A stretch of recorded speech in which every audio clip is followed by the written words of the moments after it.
ಯಥಾಶಕ್ತಿ ದಾನ ಕೊಡಬೇಕು. 33 ಕೊಡಬೇಕು ಅಂತಿಲ್ಲ, ಅಪೂಪ ಮಾತ್ರ 33 ಕೊಡು. ಉಳಿದದ್ದೆಲ್ಲ ಎಲೆ ಅಡಿಕೆಯು 33, ಅಡಿಕೆಯು 33 ಎಲೆಗೆ 33 ಅಡಿಕೆ ಜಾಸ್ತಿ ಆಗ್ತದೆ. ಅದೆಲ್ಲ ಎಲ್ಲವೂ 33 ಆಗಬೇಕು ಅನ್ನೋದು ನಮ್ಮಲ್ಲಿ ಸ್ವಲ್ಪ ಅತಿಶಯಿತವಾದ ಶ್ರದ್ಧೆಯಿಂದ ಬಂದಿರತಕ್ಕಂಥ ವಿಷಯ. ಜ್ಞಾನದ ದಾನ, ಜ್ಞಾನದ ಸ್ವೀಕಾರ, ಜ್ಞಾನದ ವೃಷ್ಟಿ, ಇದಕ್ಕೆ ಬಹಳ ಮಹತ್ವ ಇರತಕ್ಕಂತಹ ಮಾಸ ಅಧಿಕ ಮಾಸ. ಒಂದು ಕಾಲದಲ್ಲಿ ಅಧಿಕ ಮಾಸ ಬಂದರೆ ಆ ಅಧಿಕ ಮಾಸವನ್ನು ಮುಗಿಸುವುದು ಹೇಗೆ ಅಂತ ಜನಕ್ಕೆ ಸಮಸ್ಯೆ. ಯಾಕಂದರೆ ಉಳಿದೆಲ್ಲ ತಿಂಗಳುಗಳಲ್ಲಿ ಮುಂಜಿ, ಮದುವೆ, ನೂತನ ಗೃಹ ಪ್ರವೇಶಗಳು ಅಂತೇಳಿ ಕಾಲ ಕಳೆದು ಹೋಗ್ತದೆ. ಅಧಿಕ ಮಾಸದಲ್ಲಿ ಅದು ಯಾವುದೂ ಇಲ್ಲ. ಕಾಲವನ್ನು ದೂಡುವುದು ಹೇಗೆ ಅಂತ ಸಮಸ್ಯೆ. ಈಗ ಆ ಸಮಸ್ಯೆ ಇಲ್ಲ. ಅಧಿಕ ಮಾಸ ಹೇಗೆ ಮುಗಿದು ಹೋಗುತ್ತೆ ಅಂದರೆ ಗೊತ್ತಾಗೋದಿಲ್ಲ. ಅಷ್ಟು ಕಾರ್ಯಭಾರಗಳು, ಅಷ್ಟು ಆಸ್ತಿಕ ಶ್ರದ್ಧೆಗಳು, ಬಹಳಷ್ಟು ಧರ್ಮಕರ್ಮಗಳು. ಮುಂಜಿ ಮದುವೆ ಇಲ್ಲದೆ ಹೋದರೂ ಕೂಡ ನಾವು ನಡೆಸುವ ಯಜ್ಞ, ನಾವು ನಡೆಸುವ ಜ್ಞಾನ ಯಜ್ಞ, ನಾವು ನಡೆಸ್ತಕ್ಕಂತಹ ಬೇರೆ ಬೇರೆ ರೀತಿಯ ವ್ರತಾನುಷ್ಠಾನಗಳು, ಇವೆಲ್ಲವುಗಳ ಮೂಲಕ ಸಮಗ್ರ ಮಾಸದಲ್ಲಿ ಸಂಪಾದಿಸುವ ಫಲವನ್ನು, ಒಂದು ಅಧಿಕ ಮಾಸದಲ್ಲಿ ಸಮಗ್ರ ಸಂವತ್ಸರದಲ್ಲಿ ಸಂಪಾದಿಸುವ ಫಲವನ್ನು ಒಂದು ಮಾಸದಲ್ಲಿ, ಪುರುಷೋತ್ತಮ ಮಾಸದಲ್ಲಿ ಸಂಪಾದಿಸುವುದಕ್ಕೆ ಶಕ್ಯ ಅಂತ ಹೇಳುವ ಅಧಿಕ ಮಾಸ ಮಹಾತ್ಮೆಯನ್ನು ಅನುಸರಿಸಿ ಇವತ್ತು ಬಹಳಷ್ಟು ಧರ್ಮಕರ್ಮಗಳು ನಡೀತಾ ಇದ್ದಾರೆ. ಅದರಲ್ಲಿ ಒಂದು ಕರ್ಮ ನಾವು ಏಕಾದಶ ಸ್ಕಂಧದ ಜಾಯಂತೆಯ ಉಪಾಖ್ಯಾನದಿಂದ ಪ್ರಾರಂಭಿಸಿ ಯಥಾಶಕ್ತಿ ಜ್ಞಾನವನ್ನು ವೃದ್ಧಿಗೊಳಿಸುವಂತಹ ಕೆಲಸ ಶ್ರೀಮತಿ ಇಂದುಮೂರ್ತಿಯವರ ಒಂದು ಪ್ರಾಯೋಜಕತ್ವದಲ್ಲಿ ಇವತ್ತಿನಿಂದ 5 ದಿವಸಗಳ ತನಕ ಭಗವಂತ ನಮ್ಮಲ್ಲಿ ಸಾಂಗವಾಗಿ ನಡೆಸಬೇಕು. ಮಳೆ ಬಂದರೆ ಚಂದ, ಮಳೆಯಿಂದಾಗಿ ಉಪನ್ಯಾಸಕ್ಕೆ ತೊಂದರೆ ಆಗದೇ ಇರುವ ಹಾಗೆ ಭಗವಂತ ಅನುಗ್ರಹಿಸಬೇಕು ಅಂತ ಭಗವಂತನಲ್ಲಿ ನಿರ್ವಿಘ್ನತಾಪ್ರದವಾದ ನರಸಿಂಹ ರೂಪವನ್ನು ಪ್ರಾರ್ಥನೆ ಮಾಡಿಕೊಂಡು ನಾವು ಶ್ರೀಮದ್ ಭಾಗವತದ ಒಳಗೆ ಪ್ರವೇಶವನ್ನು ಮಾಡೋಣ. ಏಕಾದಶ ಸ್ಕಂಧ ಕೇಳಬೇಕು ಅಂತ ನಿಮಗೆಲ್ಲ ಆಸೆ ಯಾಕಾಯಿತು ಅಂತ ನನಗೆ ಗೊತ್ತಿಲ್ಲ. ಕಷ್ಟದ ವಿಷಯ. ನನ್ನಲ್ಲಿ 2 ವಿಷಯಗಳನ್ನು ಅವರು ಮುಂದಿಟ್ಟಿದ್ರು. ಒಂದು ಕೃಷ್ಣನ ಕಥೆ ದಶಮ ಸ್ಕಂಧ ಹೇಳಬೇಕಾಗ್ತಾರೆ, ಇದು ಹೋದರೆ ಏಕಾದಶ ಸ್ಕಂಧ ಅಂತ. ನೀವೆಲ್ಲ ಮಹಿಳಾ ಮಂಡಳಿಯಲ್ಲಿ ಮುಖ್ಯವಾಗಿ ವಿಚಾರಿಸಿ ಅಂತ ಹೇಳಿದೆ. ಗಿರಿನಗರದಲ್ಲಿ ಮಹಿಳಾ ಮಂಡಳಿ ಬಹಳ ಬಲಿಷ್ಠ ಅಂತ ನಮ್ಗೆ ಗೊತ್ತು. ಹಾಗಾಗಿ ಅವರ ಹತ್ರ ವಿಚಾರಿಸಿ, ಅವರ ಹತ್ರ ಎಲ್ಲ ವಿಚಾರಿಸಿ ತಿಳಿಸಿ ಅಂತ ಹೇಳಿದೆ. ವಿಚಾರಿಸಿ ಈಗ ಏಕಾದಶ ಸ್ಕಂಧವೇ ಆಗಬಹುದು ಅಂತ ನಿರ್ಧರಿಸಿದ್ದಾರೆ ಅಂತ ಕೇಳಿ ಸಂತೋಷ ಆಯಿತು. ಯಾಕಂದರೆ ಏಕಾದಶ ಸ್ಕಂಧದಲ್ಲಿ ನಾನು ಕಥೆ ಹೇಳಲಿಕ್ಕಿಲ್ಲ. ಏಕಾದಶ ಸ್ಕಂಧ ಅಂತ ಹೇಳಿದರೆ ತತ್ವಭೂಯಿಷ್ಠವಾದದ್ದು. ಶ್ರೀಮನ್ ಮಧ್ವಾಚಾರ್ಯರು ಸಮಗ್ರ ಭಾಗವತಕ್ಕೆ, ಅಂದರೆ ಏಕಾದಶ ಸ್ಕಂಧವನ್ನು ಬಿಟ್ಟು ಇಡೀ ಭಾಗವತಕ್ಕೆ ಎಷ್ಟು ವಿವರಣೆ ಕೊಟ್ಟಿದ್ದಾರೋ ಅಷ್ಟು ವಿವರಣೆಯನ್ನು ಬರಿಯ ಏಕಾದಶ ಸ್ಕಂಧಕ್ಕೆ ಕೊಟ್ಟಿದ್ದಾರೆ. ಹಾಗಾದರೆ ಏಕಾದಶ ಸ್ಕಂಧದಲ್ಲಿ ತಿಳಿಯಬೇಕಾದ ತಾತ್ವಿಕ ವಿಷಯಗಳು ಬಹಳಷ್ಟಿದೆ ಅನ್ನೋದು ಅದರ ಅರ್ಥ. ಇದನ್ನು ಒಂದು ರೀತಿಯಲ್ಲಿ ಸಮಗ್ರ ಭಾಗವತದ ಉಪನಿಷತ್ತು ಅಂತ ಕರೀತೇವೆ. ಉಪನಿಷತ್ತು ಅನ್ನುವುದಕ್ಕೆ ಅನೇಕ ಅರ್ಥ ಇದೆ. ಅದರಲ್ಲಿ ಒಂದು ಅರ್ಥ ಮಥಿತಾರ್ಥ. ಒಂದು ಗ್ರಂಥದ ಏನು ಕೆನೆ ಇದೆ ಅದನ್ನು ಉಪನಿಷತ್ತು ಅಂತ ಕರೆಯುವುದು. ಉದಾಹರಣೆಗೆ ಮಹಾಭಾರತ ಅನ್ನುವುದು 1,00,000 ಶ್ಲೋಕಗಳುಳ್ಳಂತಹ ವಿಸ್ತಾರವಾದ ಗ್ರಂಥ. ಅದರ ಸಾರಕ್ಕೆ ಭಗವದ್ಗೀತೆ ಅಂತ ಹೆಸರು. ಆ ಭಗವದ್ಗೀತೆಯನ್ನು ಮಹಾಭಾರತದ ಉಪನಿಷತ್ತು ಅಂತ ಕರಿತೇವೆ. ಶ್ರೀಮದ್ ಭಗವದ್ಗೀತಾಸು ಉಪನಿಷತ್ಸು ಅಂತ ಹೇಳ್ತೇವೆ. ಭಗವದ್ಗೀತೆಯು ಉಪನಿಷತ್ತು ಅಂತ ಕರೆಸಿಕೊಳ್ಳುವುದಕ್ಕೆ ಕಾರಣ ಅದು ಮಹಾಭಾರತದ ಒಂದು ರೀತಿಯ ಕೆನೆ ಸದೃಶವಾದ ಭಾಗ, ಅದರ ಸಾರಸ್ವರೂಪವಾದದ್ದು. ಶಾಸ್ತ್ರೇಷು ಭಾರತಂ ಸಾರಃ ತತ್ರ ನಾಮ ಸಹಸ್ರಕಂ ವೈಷ್ಣವಂ ಕೃಷ್ಣಗೀತಾ ಚ ತಜ್ಞಾನಾತ್ ಮುಚ್ಯತೇಂಜಸ ಅಂತ ಶ್ರೀಮನ್ಮಧ್ವಾಚಾರ್ಯರು ಗೀತಾ ತಾತ್ಪರ್ಯದ ಆರಂಭದಲ್ಲಿ ಹೇಳ್ತಾರೆ.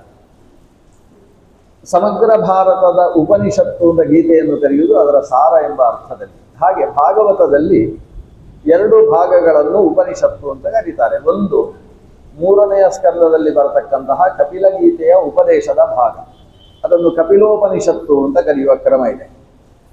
ಹಾಗೆಯೇ ಏಕಾದಶ ಸ್ಕಂದದಲ್ಲಿ ಬರತಕ್ಕಂತಹ ಜಾಯಂತೆಯ ಉಪಾಖ್ಯಾನ ಮತ್ತು ಉದ್ಧವ ಗೀತೆ. ಈ ಉದ್ಧವ ಗೀತೆಯ ಒಳಗೆ ಸೇರಿಕೊಂಡು ಒಂದು ಅವಧೂತ ಗೀತೆ ಅಂತಿದೆ. ಅದು ಪ್ರತ್ಯೇಕ ಗೀತೆಯೇನೂ ಅಲ್ಲ, ಉದ್ಧವ ಗೀತೆಯ ಒಳಗೆ ಸೇರಿಕೊಳ್ತಕ್ಕಂತಹ ಗೀತೆ. ಈ ಗೀತೆಯನ್ನು ನಾವು ಉಪನಿಷತ್ತು ಅಂತ ಕರೆಯುವುದು. ಯಾಕೆ ಅಂದರೆ ಉಪನಿಷತ್ತು ಅನ್ನೋದು ಮೇಲ್ಮಟ್ಟದ ಜ್ಞಾನ. ಉಪ ಅಂದರೆ ಮೇಲೆ ಅಂತ ಅರ್ಥ. ಉಪ, ಉಪರಿ, ಊಪರ್ ಇದಕ್ಕೆಲ್ಲ ಸಮಾನ ಅರ್ಥ. ಅದನ್ನ ಉಪ ಅಂದರೆ ಉತ್ಕೃಷ್ಟ. ಆಚಾರ್ಯರು ಉಪನಿಷತ್ತಿಗೆ ಭಾಷ್ಯ ರಚನೆ ಮಾಡುವಾಗ ಉತ್ಕೃಷ್ಟಾನಂದ ರೂಪತ್ವಾತ್ ಉಪಶಬ್ದ ಶ್ರುತೌ ಶ್ರುತಃ ಅಂತ ಹೇಳ್ತಾರೆ. ಉತ್ಕೃಷ್ಟ ಎಂಬ ಅರ್ಥದಲ್ಲಿ ಉಪಶಬ್ದ ಶ್ರುತಿಯಲ್ಲಿ ಬರ್ತದೆ ಅಂತ. ಹಾಗಾಗಿ ಉಪನಿಷತ್ ಅಂದರೆ ಉತ್ಕೃಷ್ಟವಾದ ನಿಷಾದನ. ನಿಷಾದನ ಅಂತ ಹೇಳಿದರೆ ಕೂತುಕೊಳ್ಳುವುದು ಅಥವಾ ಇರಿಸುವುದು. ಉತ್ಕೃಷ್ಟವಾದ ಜ್ಞಾನದಲ್ಲಿ ಇರಿಸತಕ್ಕಂತಹ ಶಾಸ್ತ್ರದ ಭಾಗಕ್ಕೆ ಉಪನಿಷತ್ತು ಅಂತ ಕರೆಯುವುದು.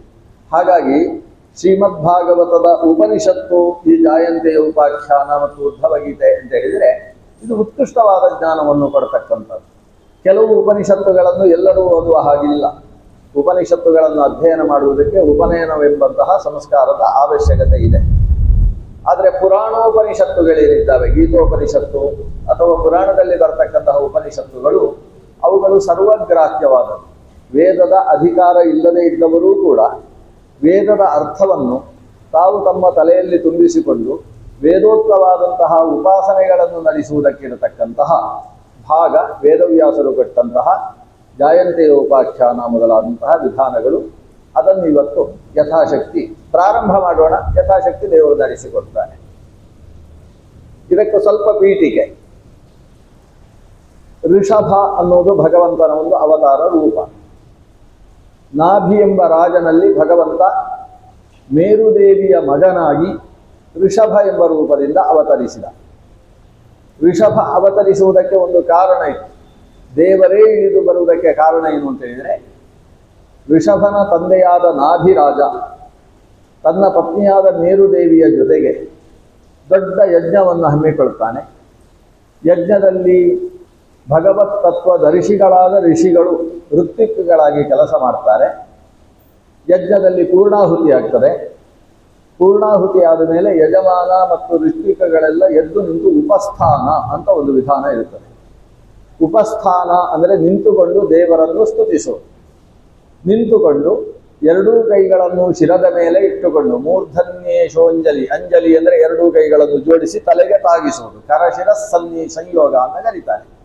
ಆ ರೀತಿ ಕೈ ಇಟ್ಟುಕೊಂಡು ನಿಂತುಕೊಂಡು ದೇವರನ್ನು ಪ್ರಾರ್ಥಿಸುವುದು, ಸ್ತೋತ್ರ ಮಾಡುವುದು, ಅವನ ಉತ್ಕರ್ಷವನ್ನು ವರ್ಣಿಸುವುದು. ಋಷಿಗಳೆಲ್ಲ ಈ ಕೆಲಸ ಮಾಡ್ತಾ ಇದ್ದಾರೆ, ಉಪಸ್ಥಾನ ಮಾಡ್ತಾ ಇದ್ದಾರೆ. ಉಪಸ್ಥಾನದ ಹೊತ್ತಿಗೆ ಸಾಕ್ಷಾತ್ ಭಗವಂತ ಪ್ರತ್ಯಕ್ಷನಾಗಿ ಬಿಟ್ಟ. ದೇವರು ಕಂಡಾಗ ಯಜಮಾನನಿಗೆ ಕಂಠ ಒಣಗಿ ಹೋಯಿತು.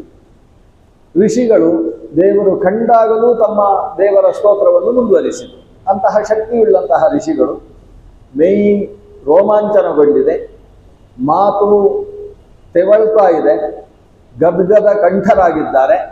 ಆದರೆ ದೇವರ ಸ್ತುತಿಯನ್ನು ಬಿಡಲಿಲ್ಲ, ಸ್ತುತಿಸಿದ್ರು. ದೇವರು ಕಂಡಾಗ ಉಂಟಾದ ಒಂದು ಗಾಬರಿಯಿಂದ ಅವರು ಏನು ಹೇಳ್ತಾರೆ ಅಂದರೆ, ಭಗವಂತ ನಿನ್ನನ್ನು ಬಹಳ ಭಕ್ತಿಯಿಂದ ಈತ ಈ ಅಗ್ನಿಯಲ್ಲಿ ಆಹ್ವಾನಿಸಿ ನಿನಗೋಸ್ಕರ ಆಹುತಿಯನ್ನು ಕೊಟ್ಟಿದ್ದಾನೆ, ಮಹಾವಿಷ್ಣು ಯಾಗವನ್ನು ಮುಗಿಸಿದ್ದಾನೆ. ಆದರೆ ನಿನ್ನನ್ನು ಅವಮಾನಿಸ್ತಾ ಇದ್ದಾನೆ ಅಂತ ಹೇಳ್ತಾರೆ ಋಷಿಗಳು. ನನ್ನ ರಾಜ ಯಜಮಾನ, ಅವನು ಯಜಮಾನ ಅಂದರೆ ಯಾಜಯತೆ ಇತಿ ಯಜಮಾನ, ನಮ್ಮ ಮೂಲಕ ಯಾಗವನ್ನು ಮಾಡಿಸತಕ್ಕಂಥವಾದ್ರಿಂದ ಅವನಿಗೆ ಯಜಮಾನ ಅಂತ ಹೆಸರು. ಆತ ಯಜಮಾನ ಒಂದು ಅಪಚಾರ ಮಾಡಿದ್ದಾನೆ. ಏನಂದ್ರೆ ನಿನ್ನತ್ರ ನಿನ್ನಂತಹ ಮಗ ಬೇಕು ಅಂತೇಳಿ ಯಾಗ ಮಾಡ್ತಾ ಇದ್ದಾನೆ. ಭವಾದೃಶೀಂ ಪ್ರಜಾಂ ಆಶಾಸಾನ, ನಿನಗೆ ಸದೃಶವಾದ ಒಂದು ಮಗುವನ್ನು ಬಯಸ್ತಾ ಆತ ಈ ಯಾಗವನ್ನು ಮಾಡ್ತಾ ಇದ್ದಾನೆ. ನಿನ್ನತ್ರ ಬಯಸುವುದೇ ನಿನಗೆ ಮಾಡುವ ಅವಮಾನ. ದೇವರಿಗೆ ಮಾಡುವ ಅವಮಾನ ಯಾಕೆ? ನಮಗೆ ಏನು ಕೊಡಬೇಕು ಅಂತ ದೇವರಿಗೆ ಗೊತ್ತಿಲ್ಲ ಅಂದರೆ ನಾವು ಕೇಳಬೇಕು ಅವನ ಹತ್ರ. ನಾವು ಕೇಳ್ತಾ ಇದ್ದೇವೆ ಅಂದರೆ ಅರ್ಥ ಏನು? ನಿಂಗೆ ಗೊತ್ತಿಲ್ಲ ನನಗೆ ಏನು ಬೇಕು ಅಂತ, ಆದ್ರಿಂದ ಕೇಳ್ತಾ ಇದ್ದೇನೆ ಕೊಡು ಅಂತ. ದೇವರಿಗೆ ಯಾವುದು ಯಾರಿಗೆ ಯಾವಾಗ ಸಲ್ಲಬೇಕು ಅನ್ನುವುದು ಸ್ಪಷ್ಟ ಗೊತ್ತಿರುವ ಸರ್ವಜ್ಞ ಸ್ವರೂಪಿ ಭಗವಂತ. ಸರ್ವಜ್ಞನಾದ ದೇವನಲ್ಲಿ ನಾವು ಕೇಳ್ತಾ ಇದ್ದೇವೆ ಅಂದರೆ ಅದು ದೇವರಿಗೆ ಅವಮಾನ ಮಾಡಿದ ಹಾಗೆ. ನಂಗೇನು ಬೇಕು ಅಂತ ಗೊತ್ತಿಲ್ಲಲ್ವಾ, ನಾನು ಹೇಳ್ತೇನೆ ಕೇಳು ಅಂತ ಹೇಳಿದ ಹಾಗೆ ಅದು. ಆದ್ರಿಂದ ಇವ ಕೇಳ್ತಾ ಇರುವುದು ನಿನಗೆ ಸದೃಶವಾದ ಮಗ ಬೇಕು ಅಂತ ಕೇಳ್ತಾ ಇದ್ದಾನೆ. ಇದೊಂದು ನಿನಗೆ ತದೇತ ದೇವ ಹೇಲನಂ, ಇದೊಂದು ದೇವರಿಗೆ ಮಾಡತಕ್ಕಂಥ ಅಪಮಾನ ಅಂತ ಪಂಚಮಸ್ಕಂದ ಭಾಗವತದಲ್ಲಿ ಬರ್ತದೆ. ಇದು ಈ ಋಷಿಗಳು ಸ್ತೋತ್ರ ಮಾಡಿದಂತಹ ವಿಧಾನ. ಭಗವಂತ ಹೇಳ್ತಾನೆ ಅವನು ಅವಮಾನ ಮಾಡಿದ್ದು ಸರಿ, ಯಾಕಂದ್ರೆ ಅದು ಬೇಕು ಅಂತ ಅವ ಕೇಳ್ತಾ ಇದ್ದಾನಲ್ಲ. ಕೇಳಿಯಾದ್ರೂ ಯಾಗ ಮಾಡ್ತಾನಲ್ಲ. ಯಾಕಂದ್ರೆ ಕೆಲವರು ಕೇಳಿಯೂ ಯಾಗ ಮಾಡುವುದಿಲ್ಲ. ಜಾಗವೇ ಬೇಡ ನಮಗೆ, ನಾವು ಕೂತ ಜಾಗವೇ ಸಾಕು ಅಂತ ಕೊಡುವವರಿದ್ದಾರೆ. ಆದರೆ ಹೀಗಲ್ಲ, ಒಂದಷ್ಟು ಬೇಕು ಸ್ವಾಮಿ ಅಂತ ಕೇಳಿಕೊಂಡಾದ್ರೂ ಯಾಗ ಮಾಡ್ತಾನಲ್ಲ, ಅದರಿಂದ ಅವನು ಸರಿ ಇದೆ, ಅದರಿಂದ ನನಗೇನು ಸಮಸ್ಯೆ ಇಲ್ಲ. ಆದರೆ ನೀವು ಋಷಿಗಳಾದ ನೀವು, ನನ್ನನ್ನು ಅಪರೋಕ್ಷ ಜ್ಞಾನ ಮಾಡಿಕೊಂಡಂತಹ ನೀವು, ಅವನು ಹೇಳಿದ ಮಾತನ್ನು ಪುನರುಚ್ಚರಿಸಿ ಸಂಕಲ್ಪ ಮಾಡಿಸಿದ್ರಲ್ಲ, ನೀವು ಆಗಲೇ ಹೇಳಬೇಕಿತ್ತಲ್ಲ ಅವನಿಗೆ. ಹಾಗೆಲ್ಲ ಕೇಳಬಾರ್ದು. ದೇವರು ಶ್ರೀ ಲಕ್ಷ್ಮೀನಾರಾಯಣ ಪ್ರೀತ್ಯರ್ಥ ಅಂತ ಸಂಕಲ್ಪ ಮಾಡಬೇಕು ಅಂತ ಅಷ್ಟೇ ಹೇಳ್ಬೋದಿತ್ತು ನೀವು ಸಂಕಲ್ಪ ಮಾಡುವಾಗ. ಆದರೆ ಅವರು ಏನು ಕೇಳಿದ್ರು? ಸದೃಶವಾದ ಮಗ ಬೇಕು. ನೀನು ಅದೇ ಸ್ವರೂಪ ಸುಗುಣ ಸುಪುತ್ರ ಪ್ರಾಪ್ತ್ಯರ್ಥ ಅಂತ, ಅದು ಕೂಡ ಭಗವತ್ ಸದೃಶ ಪುತ್ರ ಪ್ರಾಪ್ತ್ಯರ್ಥ ಅಂತ ಸಂಕಲ್ಪ ಮಾಡಿಸಿದ್ದೀರಲ್ಲ, ಇದು ನನಗೆ ಸಮಸ್ಯೆ ಆಗಿರುವುದು ಅಂತ ದೇವರು ಹೇಳ್ತಾರೆ.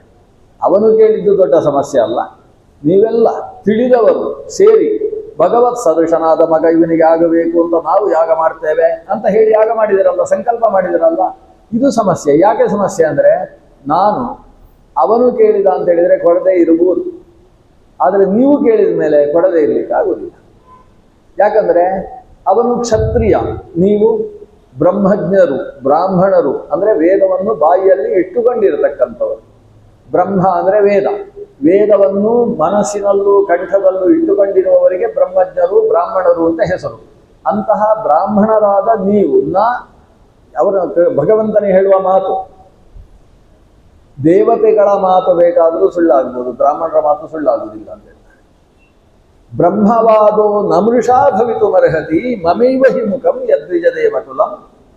ಯಾಕಂದ್ರೆ ಬ್ರಾಹ್ಮಣರ ಬಾಯಿ ಅಂದ್ರು ನನ್ನ ಬಾಯಿ ಅಂದ್ರು ಬೇರೆ ಬಾಯಿ ಅಲ್ಲ. ವಿಪ್ರವಾಕ್ಯೋ ಜನಾರ್ದನ ಅನ್ನುವ ಮಾತಿನಂತೆ ನಾನು ದೇವರು ನೇರವಾಗಿ ಜನರ ಮುಂದೆ ಮಾತಾಡುವುದಿಲ್ಲ, ಬ್ರಹ್ಮಜ್ಞಾನಿಗಳ ಮೂಲಕ ನಾನು ಆಡುವುದು. ಆದ್ರಿಂದ ನೀವು ಆಡಿದ್ದೀರಿ ಅಂದ್ರೆ ಅದು ನನ್ನ ಮಾತಿನ ಹಾಗೆ.